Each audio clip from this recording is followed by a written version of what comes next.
സന്തോഷമുള്ളവർ കരങ്ങൾ ഉയർത്തി കർത്താവിന് ಸಂತೋಷವುಳ್ಳವರ ಕರಗಳ ಮೇಲೆ ಕೆತ್ತಿ ಕರ್ತನಿಗೆ ಸ್ತೋತ್ರ ಮಾಡೋಣ. നിങ്ങളൊരു സന്തോഷത്തോടെ ഇരിക്കുന്നത് ഞാൻ ചിന്തിക്കുകയാണ്. ಎಲ್ಲರೂ ಸಂತೋಷದಿಂದಲೇ ಆಗಿದ್ದೀರಿ ಎಂಬುದಾಗಿ ನಂಬುತ್ತೇನೆ. സന്തോഷത്തോടെയാണോ? ಸಂತೋಷವಾಗಿದ್ದೀರಾ? അതോ ദുഃഖത്തോടെയാണോ? ಇಲ್ಲ ದುಃಖದಿಂದಿದ್ದೀರಾ? സന്തോഷമായിരിക്കുന്നു അല്ലേ? ಸಂತೋಷ. ദൈവം നമ്മെ ധാരാളമായി അനുഗ്രഹിക്കട്ടെ. ಕರ್ತನ ನಮ್ಮನ್ನು ಧಾರಾಳವಾಗಿ ಆಶೀರ್ವದಿಸಲಿ. കർത്താവിന്റെ വലിയ സാന്നിധ്യം നമ്മുടെ മധ്യത്തിലുണ്ട്. ದೇವರ ಮಹಾ ಸಾನ್ನಿಧ್ಯವು ನಮ್ಮ ಸಂಗಡವಿದೆ. കഴിഞ്ഞ 2 സെക്ഷനിൽ സംസാരിച്ച ദൈവം ഈ സെക്ഷനിൽ നമ്മോട് സംസാരിക്കാൻ പോവുകയാണ്. ಕಳೆದ 2 ಸೆಕ್ಷನಲ್ಲೂ ನಮ್ಮ ಸಂಗಡ ಮಾತನಾಡಿದಂತ ದೇವರು ಈ ಸಮಯದಲ್ಲೂ ಕೂಡ ನಮ್ಮೊಂದಿಗೆ ಮಾತನಾಡುವನಾಗಿದ್ದಾನೆ. കഴിഞ്ഞ സെക്ഷനിൽ സംസാരിച്ചപ്പോൾ പറഞ്ഞു യേശു നമ്മുടെ ആവശ്യത്തേക്കാൾ വലിയവനാണ്. ಕಳೆದ ಸೆಕ್ಷನ್ ಅಲ್ಲಿ ನಾನು ಈ ರೀತಿಯಾಗಿ ಹೇಳಿದೆ, ಯೇಸು ಕ್ರಿಸ್ತನು ನಮ್ಮ ಅಗತ್ಯಕ್ಕಿಂತಲೂ ದೊಡ್ಡವನಾಗಿದ್ದಾನೆ. ಅದೇ ಕರ್ತಾവ് ಈ ಸೆಕ್ಷನ್ಲಿ നമ്മുടെ ആവശ്യത്തേക്കാൾ വലിയവനായി നിൽക്കുകയാണ്. ಅದೇ ರೀತಿಯಲ್ಲಿ ಈ ಸಮಯದಲ್ಲೂ ಕೂಡ ಆತ ನಮ್ಮ ಅಗತ್ಯತೆಗಳಿಗಿಂತಲೂ ದೊಡ್ಡವನಾಗಿದ್ದಾನೆ. കർത്താവിൽ എല്ലാവരെയും വന്ദനം ചൊല്ലുന്നു. ಎಲ್ಲರಿಗೂ ವಂದನೆಯನ್ನು ಸಲ್ಲಿಸ್ತೇನೆ. ക്ഷണിച്ചതിനുള്ള നന്ദി കർത്താവിന്റെ ദാസനെ അറിയിക്കുന്നു. ನನ್ನ ಕರೆದದಕ್ಕಾಗಿ പ്രിയ ಸೇವಕರಿಗೆ ವಂದನೆಯನ್ನು ಸಲ್ಲಿಸ್ತೇನೆ. എല്ലാ ദൈവദാസന്മാരും ട്രാൻസ്ലേറ്റ് ചെയ്യുന്ന ദൈവദാസൻ എല്ലാവർക്കും നന്ദി പറയുന്നു. ദൈവം ധാരാളമായി അനുഗ്രഹിക്കട്ടെ. ವೇದಿಕೆಯಲ್ಲಿರತಕ್ಕಂಥ ಎಲ್ಲ ಸೇವಕರುಗಳಿಗೂ ಯೇಸುವಿನ ನಾಮದಲ್ಲಿ ವಂದನೆ. വളരെ പ്രാർത്ഥനയോടെ കർത്താവിന്റെ സന്നിധിയിലായിരിക്കുമ്പോൾ, ಬಹಳ ಪ್ರಾರ್ಥನೆಯೊಂದಿಗೆ ದೇವರ ಸಮ್ಮುಖದಲ್ಲಿ ಆಗಿರುವಾಗ നമുക്കെല്ലാവർക്കും വേദപുസ്തകം തുറക്കാം. മത്തായി സുവിശേഷം 17-ാം അധ്യായം 21-ാം വാക്യം വായിക്കാം. ಮತ್ತಾಯನು ಬರೆದ ಸುವಾರ್ತೆ 17ನೇ ಅಧ್ಯಾಯ 21ನೇ ವಚನ ಭಾಗ.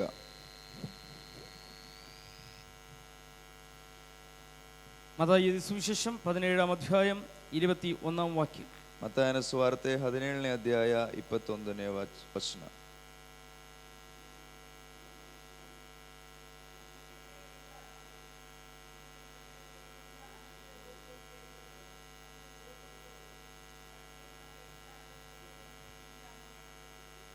നാം അവിടെ വായിച്ചു കേൾക്കുന്ന ഒരു വാക്യമാണ്. ಇಲ್ಲಿ ಈ ವಾಕ್ಯವು ಈ ರೀತಿಯಾಗಿ ಬರೆಯಲ್ಪಟ್ಟಿದೆ, ಪ್ರಾರ್ಥನೆಯಾലും ഉപവാസത്താലും അല്ലാതെ, ಉಪವಾಸದಿಂದಲೂ ಪ್ರಾರ್ಥನೆಯಿಂದಲೂ ಅಲ್ಲದೆ ಈ ಜಾതി നീങ്ങിപ്പോകുന്നില്ല. ಈ ತರಹದು ನಮ್ಮನ್ನು ಬಿಟ್ಟು ಹೋಗುವುದಿಲ್ಲ. യേശു ശിഷ്യന്മാരോട് പറഞ്ഞ, യേശുവിന്റെ കൂടെ നടന്ന ജനത്തോട് പറഞ്ഞ ഒരു വാക്കാണ് നമ്മൾ വായിച്ചു കേട്ടത്. ಯೇಸು ಕ್ರಿಸ್ತನ ಶಿಷ್ಯರಿಗೆ ಹೇಳಿದಂತಹ ಒಂದು ಮಾತಾಗಿದೆ ಇದು. ആ വാക്ക് ജനത്തോട് പറയുന്നതിന് തൊട്ട് മുമ്പ്, ಆ ಮಾತನ್ನ ಜನರಿಗೆ ಹೇಳುವುದಕ್ಕಿಂತ ಸ್ವಲ್ಪ ಮುಂದೆ എല്ലാ ജനത്തോടും പറഞ്ഞു, നിങ്ങൾ വിശ്വാസത്തിൽ നല്ല തീവ്രത ഉള്ളവരായിരിക്കണം. ಪ್ರತಿಯೊಬ್ಬರಿಗೂ ಆತನು ಹೇಳುತ್ತಿದ್ದಾನೆ, ನೀವು ನಂಬಿಕೆಯಲ್ಲಿ ಸ್ಥಿರವಾಗಿರಬೇಕು. പ്രാർത്ഥനയുള്ള ഒരു വ്യക്തിയുടെ ജീവിതത്തിൽ ഏറ്റവും അത്യാവശ്യമായ ഒന്ന് വിശ്വാസമാണ്. ಪ್ರಾರ್ಥನೆಯ ಜೀವಿತವಿರತಕ್ಕಂಥ ಒಬ್ಬ ವಿಶ್ವಾಸಿಗೆ ಬಹಳ ಅತ್ಯಧಿಕವಾಗಿ ಬೇಕಾಗಿರುವಂತದ್ದು ನಂಬಿಕೆಯಾಗಿದೆ. യേശു പറയുന്ന വാക്ക് കടുകുമണിയോളം എങ്കിലും വിശ്വാസം ഉണ്ടെങ്കിൽ, ಯೇಸು ಸ್ವಾಮಿ ಹೇಳತಕ್ಕಂಥದ್ದು ಸಾಸಿವೆ ಕಾಳಷ್ಟು ನಿಮಗೆ ನಂಬಿಕೆ ಇರುವುದಾದ್ರೆ ഈ മലയോട് ഇവിടെ നിന്ന് അങ്ങോട്ട് നീങ്ങുക എന്ന് പറഞ്ഞാൽ അത് സാധ്യമാകും. ಈ ಬೆಟ್ಟಕ್ಕೆ ಇಲ್ಲಿಂದ ಆ ಸೈಡಿಗೆ ಆ ಕಡೆಗೆ ಹೋಗು ಎಂಬುದಾಗಿ ಹೇಳಿದ್ರೆ ಅದು ಸಂಭವಿಸುತ್ತದೆ.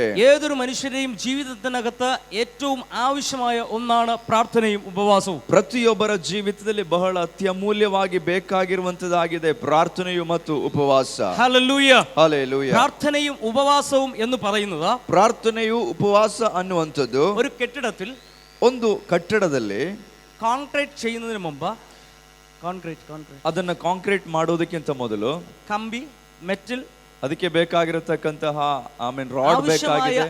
ആവശ്യമായ ഉപകരണങ്ങൾ മുഴുവനും ഉപയോഗിക്കുന്നത് പോലെ ರಾಡ್, ಜಲ್ಲಿ, ಇನ್ನಿತರೆ ಸಾಮಗ್ರಿಗಳನ್ನ ಉಪಯೋಗಿಸುವ ರೀತಿಯಲ್ಲಿ ആത്മീക ജീവിതത്തിന്റെ കെട്ടുറപ്പിന്, ಆತ್ಮಿಕ ಜೀವಿತದ ಒಂದು ಕಟ್ಟಲ್ಪಡುವಿಕೆಗೆ പ്രാർത്ഥനയും ഉപവാസവും ഏറ്റവും അത്യാവശ്യമാണ്. ಪ್ರಾರ್ಥನೆಯು ಉಪವಾಸವು ಬಹಳ ಅವಶ್ಯಕವಾಗಿದೆ. ഇതൊരു ഉപവാസ പ്രാർത്ഥനയാണ്.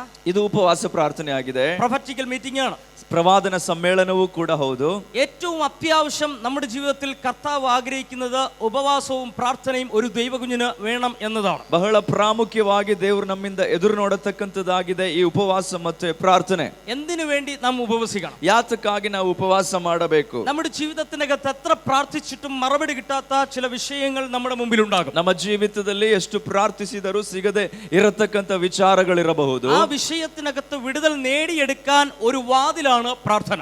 ಆ ವಿಷಯಕ್ಕೆ ಒಂದು ಉತ್ತರವನ್ನ ಪಡೆಯುವುದಕ್ಕೋಸ್ಕರ ಇರತಕ್ಕಂಥ ಒಂದು ಬಾಗಿಲಾಗಿದೆ ಪ್ರಾರ್ಥನೆ ಅನ್ನುವಂಥದ್ದು. ഉപവാസത്തോടെ പ്രാർത്ഥിക്കുന്ന ദൈവ കുഞ്ഞുങ്ങളുടെ മുമ്പിൽ തുറന്നു വരാത്തതായി ഒരു വാതിലും ഉണ്ടായിരിക്കത്തില്ല. ಉಪವಾಸದಿಂದ ಪ್ರಾರ್ಥಿಸತಕ್ಕಂಥ ದೇವರ ಮಕ್ಕಳ ಮುಂದೆ ತೆರೆಯಲ್ಪಡದೇ ಇರತಕ್ಕಂಥ ಯಾವ ಬಾಗಿಲು ಇರೋದಿಲ್ಲ. പ്രിയരെ, നിങ്ങൾ ഇവിടെ നിന്ന് പ്രാർത്ഥിക്കുമ്പോൾ തന്നെ നിങ്ങൾക്ക് വേണ്ടി ചില വാതിലുകൾ തമ്പുരാൻ തുറന്നുകൊണ്ടിരിക്കുകയാണ്. ಇವತ್ತು ಹಗಲಿನ ವೇಳೆ ನೀವೆಲ್ಲಿ ಪ್ರಾರ್ಥಿಸುತ್ತಿರುವಾಗಲೇ ನಿಮಗೋಸ್ಕರ ಕೆಲವು ಬಾಗಿಲುಗಳು ತೆರೆಯಲ್ಪಡುತ್ತಿದೆ. നിങ്ങളുടെ പ്രാർത്ഥനകളൊന്നും വെറുതെ പോകത്തില്ല. ನಿಮ್ಮ ಪ್ರಾರ್ಥನೆಗೊಂದಿಗೂ ವ್ಯರ್ಥವಾಗುವುದಿಲ್ಲ. കർത്താവ് തീർച്ചയായും മറുപടി തരുന്ന ദൈവമാണ്. ಕರ್ತನು ನಿಶ್ಚಯವಾಗಿ ಉತ್ತರವನ್ನ ದಯಪಾಲಿಸುವ ಆತನು. വേദപുസ്തകത്തിൽ പറഞ്ഞിരിക്കുന്നു, നീതിമാന്റെ പ്രാർത്ഥന കർത്താവ് ശ്രദ്ധയോടെ കേൾക്കുന്നു. ದೇವರ ವಾಕ್ಯವು ಈ ರೀತಿಯಾಗಿ ಹೇಳ್ತದೆ, ನೀತಿವಂತರ ಅತ್ಯಾಸಕ್ತಿಯುಳ್ಳ ಪ್ರಾರ್ಥನೆಯನ್ನು ದೇವರು ಆಲಿಸುವನೆಂಬುದಾಗಿ. ഉപവാസം മാത്രമല്ല കർത്താവ് ആഗ്രഹിക്കുന്നത്, ಉಪವಾಸವನ್ನ ಮಾತ್ರವಲ್ಲ ದೇವರು ಬಯಸುವಂತದ್ದು, ആത്മാവിൽ നിറഞ്ഞുള്ള പ്രാർത്ഥന. ಆತ್ಮಭರಿತರಾಗಿರತಕ್ಕಂತ ಪ್ರಾರ್ಥನೆ. ഞാൻ വീണ്ടും പറയാം, ആത്മാവിൽ നിറഞ്ഞുള്ള പ്രാർത്ഥന. ಇನ್ನೊಂದು ಸಲ ಹೇಳ್ತೇನೆ, ಆತ್ಮಭರಿತರಾಗಿರತಕ್ಕಂತ ಪ್ರಾರ್ಥನೆ. ജഡത്തിലുള്ള പ്രാർത്ഥന അല്ല കർത്താവ് ആഗ്രഹിക്കുന്നത്. ಆಮೇಲೆ ಬುದ್ಧಿಯಿಂದ ಇರತಕ್ಕಂತ ಪ್ರಾರ್ಥನೆ ಅನ್ನಲ್ಲ ದೇವರು ಬಯಸುವಂತದ್ದು. ശക്തിയിൽ പ്രാർത്ഥിക്കണം. ಆತ್ಮಶಕ್ತಿಯಿಂದ ತುಂಬಲ್ಪಟ್ಟವರಾಗಿ ಪ್ರಾರ್ಥಿಸಬೇಕು. ഉപവാസത്തെ കുറിച്ചും പ്രാർത്ഥനയെ കുറിച്ചും നമ്മൾ അല്പസമയം ചിന്തിക്കാൻ പോകുകയാണ്. ಉಪವಾಸದ ಕುರಿತಾಗಿಯೂ ಪ್ರಾರ್ಥನೆಯ ಕುರಿತಾಗಿ ನಾವು ಸ್ವಲ್ಪ ಹೊತ್ತು ಆಮೇಲೆ ಧ್ಯಾನಿಸಲಿಕ್ಕಿದ್ದೇವೆ. ഒരു വാക്ക് കൂടെ പ്രാർത്ഥനയെ കുറിച്ച് ഞാൻ പറഞ്ഞേച്ച വേഗത്തിൽ ചിന്തയിലേക്ക് വരാം. ಪ್ರಾರ್ಥನೆಯ ಕುರಿತು ಇನ್ನೊಂದು ಮಾತನ್ನು ಕೂಡ ಹೇಳುವುದಕ್ಕೆ ಬಯಸುತ್ತೇನೆ. ദൈവം നമ്മെ കുറിച്ച് ആഗ്രഹിക്കുന്ന ശരിയായ പ്രാർത്ഥന, ದೇವರು ನಮ್ಮ ಕುರಿತಾಗಿ ಬಯಸತಕ್ಕಂತ ಸರಿಯಾದ ಪ್ರಾರ್ಥನೆ ಏನೆಂದರೆ, നാം ദൈവത്തോടും ദൈവം നമ്മോടും സംസാരിക്കുന്നതാണ് ಪ್ರಾರ್ಥന. ನಾವು ದೇವರ ಸಂಗಡಲು ದೇವರು ನಮ್ಮ ಸಂಗಡಲು ಮಾಡತಕ್ಕಂತ ಒಂದು ಸಂಭಾಷಣೆ ಆಗಿದೆ ಪ್ರಾರ್ಥನೆ ಅನ್ನುವಂಥದ್ದು. ഒരു ഫോൺ എടുത്ത, ಒಂದು ಫೋನ್ ಅನ್ನ ತಗೊಂಡು നമ്മുടെ കാതിൽ വെച്ച, ನಮ್ಮ ಕಿವಿಯಲ್ಲಿ ಇಟ್ಕೊಂಡು അപ്പുറത്തുള്ള ഒരു വ്യക്തിയോട് നമ്മൾ ഡയൽ ചെയ്ത് കോൾ ചെയ്യും. ಇನ್ನೊಬ್ಬ ವ್ಯಕ್ತಿಗೆ ನಾವು ಕಾಲ್ ಮಾಡ್ತೇವೆ. റിങ് ചെയ്യുന്ന സൗണ്ട് കേൾക്കും, ಅದು ರಿಂಗ್ ಆಗುತ್ತೆ. അപ്പുറത്തുനിന്ന് അറ്റൻഡ് ചെയ്യുന്ന ഒരു വോയിസ്, ഹലോ എന്ന വേർഡ്സ് നമ്മൾ കേട്ടിട്ടല്ലാണ്ട് വേറൊരു വാക്ക് നമ്മൾ പറയത്തില്ല. ನಾವು ಯಾರಿಗೆ ಕರೆ ಮಾಡಿದ್ದೇವೋ ಆ ವ್ಯಕ್ತಿ ಕರೆಯನ್ನ ಸ್ವೀಕರಿಸಿ ಹಲೋ ಎಂಬುದಾಗಿ ಹೇಳುವವರೆಗೂ ನಾವು ಯಾವ ಶಬ್ದವನ್ನು ಆಡೋದಿಲ್ಲ. കാരണം നമുക്ക് നന്നായിട്ട് അറിയാം, അപ്പുറത്ത് നിന്ന് ഒരു ശബ്ദം കേൾക്കാണ്ട് നമ്മൾ പറഞ്ഞതുകൊണ്ട് ഒരു കാര്യവുമില്ല, വെറുതെയാണ്. ಅದಕ್ಕೆ ಕಾರಣ ಇಷ್ಟೇ, ಆ ವ್ಯಕ್ತಿ ಕರೆ ಸ್ವೀಕಾರ ಮಾಡೋದಕ್ಕಿಂತ ಮೊದಲೇ ನಾವು ಎಷ್ಟೆಲ್ಲ ಮಾತನಾಡಿದ್ರು ಅದು ಅವನಿಗೆ ಕೇಳಿಸೋದಿಲ್ಲ. Hallelujah, hallelujah. നമ്മൾ മണിക്കൂറുകൾ സ്പെൻഡ് ചെയ്ത് ദൈവസന്നിധിയിൽ പ്രാർത്ഥിക്കുന്നവരായിരിക്കാം. ನಾವು ಗಂಟೆಗಟ್ಟಲೆ ದೇವರ ಸಮ್ಮುಖದಲ್ಲಿ ಪ್ರಾರ್ಥನೆ ಮಾಡುವವರಾಗಿರಬಹುದು. ഒരുപാട് സമയം പ്രാർത്ഥനയ്ക്ക് വേണ്ടി നമ്മൾ മാറ്റി വയ്ക്കുന്നവരായിരിക്കാം. ಅನೇಕ ಸಮಯ ಪ್ರಾರ್ಥನೆಗಾಗಿ ನಾವು ಬೇರ್ಪಡಿಸುತ್ತಲೇ ಇರಬಹುದು. നാം പ്രാർത്ഥിക്കുന്ന ഓരോ നിമിഷവും കർത്താവിന് നമ്മോട് സംസാരിക്കാൻ ആഗ്രഹമുണ്ട്. ನಾವು ಪ್ರಾರ್ಥಿಸುವ ಪ್ರತಿ ನಿಮಿಷವೂ ನಮ್ಮ ಸಂಗಡ ಮಾತನಾಡುವುದಕ್ಕೆ ದೇವರಿಗೆ ಮನಸ್ಸುಂಟು.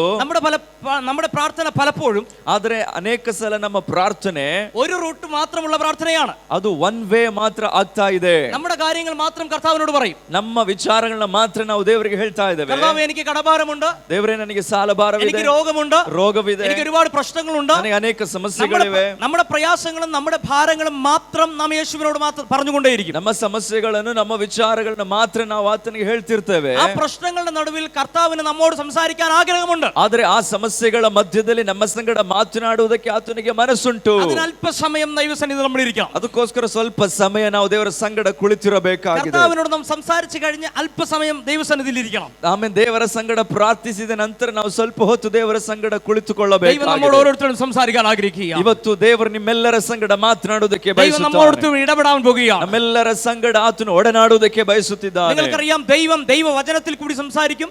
ದೇವರು ದೇವರ ವಾಕ್ಯದ ಮುಖಾಂತರ ನಮ್ಮ ಜೊತೆ ಮಾತಾಡ್ತಾರೆ. ഒരു പാട്ടിൽ കൂടി സംസാരിക്കും. ಒಂದು ಹಾಡಿನ ಮುಖಾಂತರ ಮಾತನಾಡಬಹುದು. ഒരു പ്രാർത്ഥനയിൽ കൂടി സംസാരിക്കും. ಒಂದು ಪ್ರಾರ್ಥನೆಯ ಮುಖಾಂತರ ಮಾತನಾಡಬಹುದು. കർത്താവ് പല രീതികളിൽ നമ്മോട് സംസാരിക്കും. ಹಲವು ವಿಧಗಳಲ್ಲಿ ಆತನು ನಮ್ಮ ಸಂಗಡ ಮಾತನಾಡುತ್ತಾರೆ. ആ ദൈവം ശബ്ദം കേൾക്കാൻ ദൈവസന്നിധിയിൽ നമ്മുടെ കാത് കൊടുക്കുന്നവരായിരിക്കണം നമ്മൾ. ಆ ದೇವರ ಶಬ್ದವನ್ನ ಆಲಿಸುವುದಕ್ಕಾಗಿ ನಮ್ಮ ಕಿವಿಗಳು ತೆರೆಯಲ್ಪಡಬೇಕಾಗಿದೆ. ദൈവ ശബ്ദം എത്ര പേർ കേൾക്കുന്നുണ്ട്? ಎಷ್ಟು ಜನ ದೇವರ ಶಬ್ದವನ್ನು ಆಲಿಸುತ್ತಿದ್ದೀರಿ? എത്ര പേർ കേൾക്കാൻ ആഗ്രഹിക്കുന്നുണ്ട്? ಎಷ್ಟು ಜನ ಕೇಳಲು ಬಯಸುತ್ತಿದ್ದೀರಿ? ഈ പകൽ നിങ്ങൾ ദൈവ ശബ്ദം കേൾക്കാൻ പോകുകയാണ്. ಹಗಲಿನ ವೇಳೆ ದೇವರ ಶಬ್ದವನ್ನ ನೀವೆಲ್ಲರೂ ಆಲಿಸುತ್ತೀರಿ. മറ്റാർക്കും കിട്ടിയിട്ടില്ലാത്ത ചിലത് ദൈവം നിങ്ങൾക്ക് തരാൻ ആഗ്രഹിക്കുകയാണ്. ಯಾರಿಗೂ ಸಿಗದೆ ಇರತಕ್ಕಂತ ಆತನ ಶಬ್ದವನ್ನ ನಿಮಗೆ ಕೇಳಲು ಸಾಧ್ಯ. മറ്റാരോടും സംസാരിച്ചിട്ടില്ലാത്തത് പോലെ പരിശുദ്ധാത്മാവ് നമ്മോട് സംസാരിക്കാൻ ആഗ്രഹിക്കുകയാണ്. ಇದುವರೆಗೂ ಯಾರ ಸಂಗಡ ಮಾತನಾಡದೆ ಇರತಕ್ಕ ರೀತಿಯಲ್ಲಿ ನಮ್ಮ ಸಂಗಡ ಮಾತನಾಡುವುದಕ್ಕೆ ಆತನು ಬಯಸುತ್ತಿದ್ದಾನೆ. ലോകം പറഞ്ഞ വാക്കിൽ നമുക്ക് ആശ്വാസം കിട്ടിയില്ലെങ്കിലും കർത്താവ് പറയുന്ന ഒറ്റ വാക്കിൽ നമുക്ക് ആശ്വാസം കിട്ടും. ಲೋಕದ ಜನರು ಹೇಳತಕ್ಕಂಥ ಮಾತುಗಳಲ್ಲಿ ನಮಗೆ ಯಾವ ಸ್ವಾಂತನೂ ಸಿಗದಿದ್ದರೂ ದೇವರು ಹೇಳತಕ್ಕಂಥ ಒಂದೇ ಒಂದು ಶಬ್ದದಲ್ಲಿ ನಮಗೆ ಸಮಾಧಾನ ಉಂಟಾಗುತ್ತದೆ. അതാണ് കർത്താവ് നമ്മോട് സംസാരിക്കുന്ന സംസാരത്തിന്റെ പ്രത്യേകത. ಅದಾಗಿದೆ ಕರ್ತನು ನಮ್ಮ ಸಂಗಡ ಮಾತನಾಡತಕ್ಕಂಥ ಆತನ ಸಂಭಾಷಣೆಯ ಪ್ರತ್ಯೇಕತೆ. ഈ പകൽ വ്യക്തിപരമായി നിങ്ങളോട് കർത്താവ് സംസാരിക്കാൻ ಇಂದು ആഗ്രഹിക്കുന്നു. ಹಗಲಿನ ವೇಳೆ ವೈಯಕ್ತಿಕವಾಗಿ ಆತನು ನಿಮ್ಮ ಸಂಗಡ ಮಾತನಾಡಲು ಬಯಸುತ್ತಿದ್ದಾನೆ. വ്യക്തിപരമായി കർത്താവ് നിങ്ങളോട് ഇടപെടാൻ ആഗ്രഹിക്കുന്നു. ವೈಯಕ್ತಿಕವಾಗಿ ಆತನು ನಿಮ್ಮ ಸಂಗಡ ಒಡನಾಡಲು ಬಯಸುತ್ತಿದ್ದಾನೆ. എത്ര പേർ വിശ്വസിക്കുന്നു? ആ കരം തട്ടി ശക്തിയോടെ കർത്താവിന് ನಂಬುತ್ತಾ ആരാധന കൊടുക്കാം. ಇದ್ದೀರಿ? ಕರಗಳನ್ನ ತಟ್ಟಿ ಆತನಿಗೆ ಮಹಿಮೆ ಸಲ್ಲಿಸಿರಿ. ശക്തിയോടെ കർത്താവിന് ആരാധന കൊടുക്കാം. ಶಕ್ತವಾಗಿ ಆತನಿಗೆ ಮಹಿಮೆ ಸಲ್ಲಿಸೋಣ. വേദപുസ്തകത്തിൽ നമ്മൾ വായിച്ച വാക്ക്, ಸತ್ಯವೇದದಲ್ಲಿ ನಾವು ಈಗಾಗಲೇ ಓದಿದಂತಹ ಮಾತು, കർത്താവിന്റെ സന്നിധിയിൽ പ്രാർത്ഥിക്കുമ്പോൾ വിശ്വാസത്തോടെ പ്രാർത്ഥിക്കണം. ದೇವರ ಸನ್ನಿಧಿಯಲ್ಲಿ ಪ್ರಾರ್ಥಿಸುವಾಗ ನಾವು ನಂಬಿಕೆಯಿಂದ ಪ್ರಾರ್ಥಿಸಬೇಕು. ഈ ലോകത്തിൽ നമ്മുടെ കാഴ്ചയിൽ ഏറ്റവും ചെറുതാണ് ഒരു കടുക് മണി എന്ന് പറയുന്നത്. ನಾವು ನಮ್ಮ ಕಣ್ಣಿಗೆ ಕಾಣಲಿಕ್ಕೆ ಬಹಳ ಸಣ್ಣದಾಗಿ ಕಾಣಿಸತಕ್ಕಂತ ಒಂದು ವಸ್ತುವಾಗಿದೆ ಈ ಸಾಸಿವೆ ಕಾಳು ಅನ್ನುವಂಥದ್ದು. ആ കടുക് മണിയോട് സാമ്യപ്പെടുത്തി ഒരു മനുഷ്യന്റെ വിശ്വാസത്തെ കർത്താവ് പറഞ്ഞിരിക്കുന്നു. ಆ ಸಾಸಿವೆ ಕಾಳಿಗೆ ಹೋಲಿಸಿ ಒಬ್ಬ ವ್ಯಕ್ತಿಯ ನಂಬಿಕೆಯನ್ನ ಯೇಸು ಸ್ವಾಮಿಯಲ್ಲಿ ಹೇಳ್ತಿದ್ದಾರೆ. കടുക് മണിയോളം എങ്കിലും വിശ്വാസം ഉണ്ടെങ്കിൽ, ಆಮೇಲೆ ಸಾಸಿವೆ ಕಾಳಷ್ಟು ನಿಮಗೆ ನಂಬಿಕೆ ಇರುವುದಾದರೆ ഒരു വ്യക്തിയുടെ പ്രാർത്ഥനയിൽ വിടുതൽ വെളിപ്പെട്ടു വരും. ಒಬ್ಬ ವ್ಯಕ್ತಿಯ ಪ್ರಾರ್ಥನೆಯಲ್ಲಿ ಬಿಡುಗಡೆಗಳು ಸಂಭವಿಸುತ್ತದೆ. കുറച്ചെങ്കിലും നിങ്ങൾക്ക് ആത്മാർത്ഥമായി ദൈവത്തിൽ വിശ്വാസം ഉണ്ടെങ്കിൽ, ಸ್ವಲ್ಪವಾದರೂ ನಿಮ್ಮ ಮೇಲೆ ದೇವರ ಮೇಲೆ ಯಥಾರ್ಥವಾದ ನಂಬಿಕೆ ಇದ್ದಲ್ಲಿ ആ കുറച്ച് വിശ്വാസത്തിൽ നിന്ന് കർത്താവ് വലുത് ചെയ്യാൻ തുടങ്ങുകയാണ്. ಆ ಸಣ್ಣ ನಂಬಿಕೆಯಿಂದ ದೇವರು ದೊಡ್ಡದನ್ನ ಮಾಡಲು ಬಯಸುವಾತನು. യേശു പറഞ്ഞിരിക്കുന്ന വാക്യം നിങ്ങൾ ഒന്ന് ശ്രദ്ധിച്ച് വായിച്ചു നോക്കണം. ಯೇಸು ಕ್ರಿಸ್ತನು ಹೇಳಿದಂತ ಪದಗಳನ್ನ ಗಮನಿಸಿರಿ ಸರಿಯಾಗಿ. വിശ്വാസത്തെ ചെറുതായി പറഞ്ഞിട്ടും, ഒരു മനുഷ്യന്റെ വിശ്വാസം ചെറുതായിട്ടെങ്കിലും ഉണ്ടെങ്കിൽ, ಒಬ್ಬ ವ್ಯಕ್ತಿಯ ನಂಬಿಕೆ ಬಹಳ ಸಣ್ಣ ಪ್ರಮಾಣದಲ್ಲಿ ಇದ್ದರೂ ಸಮೇತ ഒരു വലിയ പ്രശ്നമായ മല അവനെ വിട്ട് മാറിപ്പോകുമെന്നാണ് പറഞ്ഞിരിക്കുന്നത്. ಒಂದು ದೊಡ್ಡ ಬೆಟ್ಟದೋಪಾದಿಯಲ್ಲಿನ ಸಮಸ್ಯೆ ಅದು ನೀಗಲ್ಪಡುತ್ತದೆ ಎಂಬುದಾಗಿ ಆತನಲ್ಲಿ ಸ್ಪಷ್ಟಪಡಿಸುತ್ತಿದ್ದಾನೆ. ഞാൻ ഇന്ന് ആത്മാർത്ഥമായി ഒരു സന്ദേശം നിങ്ങളോട് പറയാൻ ആഗ്രഹിക്കുന്നു. ಇದು ಹಗಲಿನ ವೇಳೆ ಹೃದಯದ ಅಂತರಾಳದಿಂದ ಒಂದು ಸಂದೇಶವನ್ನು ನಿಮಗೆ ಹೇಳುತ್ತೇನೆ. നിങ്ങൾ അല്പമായി വിശ്വസിക്കുന്നവരാകരുത്. ನೀವು ಸ್ವಲ್ಪವಾಗಿ ನಂಬುವವರಾಗಬಾರದು, അധികമായി കർത്താവിൽ വിശ്വസിക്കണം. ಬಹಳವಾಗಿ ನಂಬುವವರಾಗೋಣ. മറ്റുള്ള വ്യക്തികൾ വിശ്വസിക്കുന്നത് പോലെ വിശ്വസിക്കരുത് നിങ്ങൾ ദൈവത്തെ. ಉಳಿದವರು ನಂಬುವ ರೀತಿಯಲ್ಲ ನಾವು നമ്മൾ ನಂಬಬೇಕಾದದ್ದು. പൂർണ്ണമായി നമ്മൾ കർത്താവിൽ വിശ്വസിക്കണം. ನಾವು ಸಂಪೂರ್ಣವಾಗಿ ಆತನನ್ನ ನಂಬುವವರಾಗೋಣ. കർത്താവിൽ വിശ്വസിച്ച് മുന്നോട്ടിറങ്ങുന്നവൻ പരാജിതനായി തീരത്തില്ല. ಯೇಸುವನ್ನ ನಂಬಿ ಮುಂದುವರಿಯತಕ್ಕಂತ ಯಾರು ಆಮೇಲೆ ಪರಾಜಯಗೊಳ್ಳುವುದಿಲ್ಲ. വലിയ സമുദ്രത്തിന്റെ നടുവിൽ ശിഷ്യന്മാർ മുഴുവനും പരാജയപ്പെട്ട തകർന്ന മനസ്സ് മുഴുവനും തളർന്നിരിക്കുമ്പോൾ, ಆಮೇಲೆ ಪ್ರಯಾಣದಲ್ಲಿ ಆ ಸಮುದ್ರದ ಪ್ರಯಾಣದಲ್ಲಿ ಶಿಷ್ಯರೆಲ್ಲರೂ ಬಹಳವಾಗಿ ಸೋತವರಾಗಿ ನಿಂತಹ ಸಮಯದಲ್ಲಿ യേശു പത്രോസിനോട് പറഞ്ഞു, നീ കടലിലേക്ക് നിനക്ക് വിശ്വാസമുണ്ടെങ്കിൽ ഇറങ്ങി നടന്നു വരിക. ಯೇಸು ಕ್ರಿಸ್ತನು ಆಮೇಲೆ ಪೇತ್ರನಿಗೆ ಹೇಳ್ತಾನೆ, ನಿನ್ನ ನಂಬಿಕೆ ಇರುವುದಾದ್ರೆ ಆಮೇಲೆ ನೀನು ನೀರಲ್ಲಿ ನಡೆದುಕೊಂಡು ಬಾ. അവൻ യേശുവിൽ പൂർണ്ണമായി വിശ്വസിച്ചു. ಅವನು ಸಂಪೂರ್ಣವಾಗಿ ಯೇಸು ಸ್ವಾಮಿಯನ್ನು ನಂಬಿದನು. യേശുവിന്റെ വാക്ക് കേട്ട് അവൻ നടക്കാൻ തുടങ്ങി. ಯೇಸು ಕ್ರಿಸ್ತನ ಮಾತನ್ನು ಕೇಳಿ ಅವನು ನಡೆಯುವುದಕ್ಕೆ ಶುರು ಮಾಡಿದನು. നോക്കി നിൽക്കുന്നവർ അവിടെ നിൽക്കുമ്പോൾ, ನೋಡಿ ನಿಲ್ಲತಕ್ಕಂಥವರು ಅಲ್ಲೇ ನಿಂತಿರುವಾಗ വിശ്വാസമുള്ളവൻ ചിലത് ചെയ്യാൻ തുടങ്ങി. ನಂಬಿಕೆ ಉಳ್ಳವನು ಕೆಲವು ಮಾಡುವುದನ್ನು ಶುರು ಮಾಡಿದನು. ഹല്ലേലൂയ. ഹല്ലേലൂയ. വിശ്വാസത്തോടെ പ്രാർത്ഥിക്കുന്ന ദൈവജനം ഈ വർഷം ചിലത് കാണാൻ പോകുകയാണ്. ನಂಬಿಕೆಯಿಂದ ಪ್ರಾರ್ಥಿಸುವವರ ಕಣ್ಣಿಗೆ ಕೆಲವು ಅದ್ಭುತಗಳು ಕಂಡು ಬರುತ್ತದೆ. വിശ്വാസത്തോടെ പ്രാർത്ഥിക്കുന്ന ദൈവജനം വലിയ അത്ഭുതത്തിലേക്ക് ഈ വർഷം കടക്കാൻ പോകുകയാണ്. ನಂಬಿಕೆಯಿಂದ ಪ್ರಾರ್ಥಿಸುವಂತ ದೇವರ ಮಕ್ಕಳು ಈ ವರ್ಷ ಮಹತ್ ಕಾರ್ಯಗಳನ್ನು ನೋಡುತ್ತಾರೆ. അതിനായി കർത്താവ് നിങ്ങളെ വിശ്വാസത്തിൽ ഉറപ്പിക്കുകയാണ്. ಅದಕ್ಕೋಸ್ಕರವಾಗಿ ಕರ್ತನು ನಿಮ್ಮನ್ನು ನಂಬಿಕೆಯಲ್ಲಿ ಇವತ್ತು ಸ್ಥಿರಗೊಳಿಸುತ್ತಿದ್ದಾನೆ. ഉപവാസത്തിന്റെ നല്ല മോഡൽ യേശുവാണ്. ಉಪವಾಸದ ಒಬ್ಬ ಒಳ್ಳೆಯ ಮಾದರಿ ಯೇಸುವಾಗಿದ್ದಾನೆ. ഉപവാസത്തിന്റെ മോഡൽ ഞാനല്ല, ಯೇಸು ಕ್ರಿಸ್ತ. ಆಮೇಲೆ ಉಪವಾಸದ ಮಾದರಿ ನಾವಲ್ಲ, പാസ്റ്റർ അല്ല, ಆಮೇಲೆ ಪಾಸ್ಟ್ರು ಅಲ್ಲ, ഇവിടെ ഇരിക്കുന്ന ಯಾರುമಲ್ಲ, ಇಲ್ಲಿರತಕ್ಕಂತ ಯಾರು ಅಲ್ಲ. ഉപവാസത്തിന്റെ മോഡൽ യേശുവാണ്. ಉಪವಾಸದ ಮಾದರಿ ಯೇಸು ಒಬ್ಬನೇ. യേശു ഉപവസിച്ചുകൊണ്ട് നിൽക്കുമ്പോൾ, ಯೇಸು ಉಪವಾಸ ಮಾಡುತ್ತಿದ್ದಾಗ യേശുവിന്റെ ഉപവാസത്തെ പരാജയപ്പെടുത്താൻ ಯೇಸು ಕ್ರಿಸ್ತನ ಉಪವಾಸವನ್ನು ಅಪಜಯಗೊಳಿಸಲು പിശാച വന്നു. ಸೈತಾನನು ಬರ್ತಾನೆ. യേശുവിനോട് പറഞ്ഞു, ಯೇಸು ಸ್ವಾಮಿಗೆ നീ ಹೇಳ್ತಾನೆ, ദൈവപുത്രനാണ്, ನೀನು ದೇವರ ಪುತ್ರನಾಗಿದ್ದೀಯಾ, നീ ഒരു വാക്ക് കൽപ്പിച്ചാൽ, ನೀನೊಂದು ಮಾತು ಹೇಳುವುದಾದ್ರೆ നിനക്ക് വിശക്കുന്നില്ലയോ, ನಿನಗೆ ಆಮೇಲೆ ಹಸಿವಾಗ್ತಿದೆಯಲ್ವೋ, ഈ കല്ലിനോട് ഒരു വാക്ക് കൽപ്പിച്ചാൽ, ಈ ಕಲ್ಲಿಗೆ ಒಂದು ಮಾತನ್ನ ನೀನು ಹೇಳುವುದಾದ್ರೆ അത് അപ്പമായി തീരും. ಅದು ರೊಟ್ಟಿಯಾಗಿ ಮಾರ್ಪಡುತ್ತೆ. കൽപ്പിക്ക്, നിനക്ക് വിശക്കുന്നില്ലയോ. ನೀನು ಆಜ್ಞಾಪಿಸು, ನಿನಗೆ ಹಸಿವಾಗ್ತಿದೆಯಲ್ಲ. പിശാചിന്റെ വാക്ക് കേൾക്കുന്നവനല്ല യേശു. ಸೈತಾನನ ಮಾತನ್ನ ಕೇಳತಕ್ಕಂಥವನಲ್ಲ ಯೇಸು ಕ್ರಿಸ್ತನು. യേശുവിനറിയാം എന്ത് ചെയ്യണം എന്ന്. ಯೇಸು ಕ್ರಿಸ್ತನಿಗೆ ಗೊತ್ತು ಏನು ಮಾಡಬೇಕು. മനുഷ്യൻ പറയുന്നത് പോലെ നമ്മുടെ ജീവിതത്തിൽ ജീവിതത്തിൽ ചെയ്യാൻ കർത്താവ് ആഗ്രഹിക്കുന്നില്ല. ಮನುಷ್ಯರು ಹೇಳತಕ್ಕ ರೀತಿಯಲ್ಲಿ ನಾವು ನಮ್ಮ ಜೀವಿತವನ್ನ ನಡೆಸಬೇಕೆಂಬುದಾಗಿ ದೇವರು ಬಯಸ್ತಾ ಇಲ್ಲ. കർത്താവിന് നമ്മെ കുറിച്ച് ഒരു പുതിയ വലിയ പദ്ധതിയുണ്ട്. ಕರ್ತನಿಗೆ ನಮ್ಮ ಕುರಿತಾಗಿ ಮಹತ್ ಕಾರ್ಯವಾದಂತಹ ಕಾರ್ಯಗಳಿವೆ. ഹല്ലേലൂയ. ಹಲ್ಲೆಲೂಯಾ. നല്ലൊരു മോഡൽ യേശുവാണ്. ಒಬ್ಬ ಒಳ್ಳೆಯ ಮಾದರಿ ಯೇಸುವಾಗಿದ್ದಾನೆ. യേശു അതുപോലെ ഞാൻ പറഞ്ഞു നമ്മുടെ ചിന്ത പ്രാർത്ഥനയും ഉപവാസവുമാണ്. ಯೇಸು ಕ್ರಿಸ್ತನು ಇವತ್ತು ನಾವು ಚಿಂತಿಸ್ತಾ ಇರುವಂತದ್ದು ಉಪವಾಸ ಮತ್ತೆ ಪ್ರಾರ್ಥನೆ. ഹല്ലേലൂയ. ಹಲ್ಲೆಲೂಯಾ. കരം തട്ടി ശക്തിയോടെ കർത്താവിന് ആരാധന. ತಟ್ಟೆ ಕರ್ತನಿಗೆ ಮಹಿಮೆ ಸಲ್ಲಿಸೋಣ. ശക്തിയോടെ കർത്താവിന് ആരാധന. ಶಕ್ತವಾಗಿ ಆತನಿಗೆ ಮಹಿಮೆ ಸಲ್ಲಿಸೋಣ.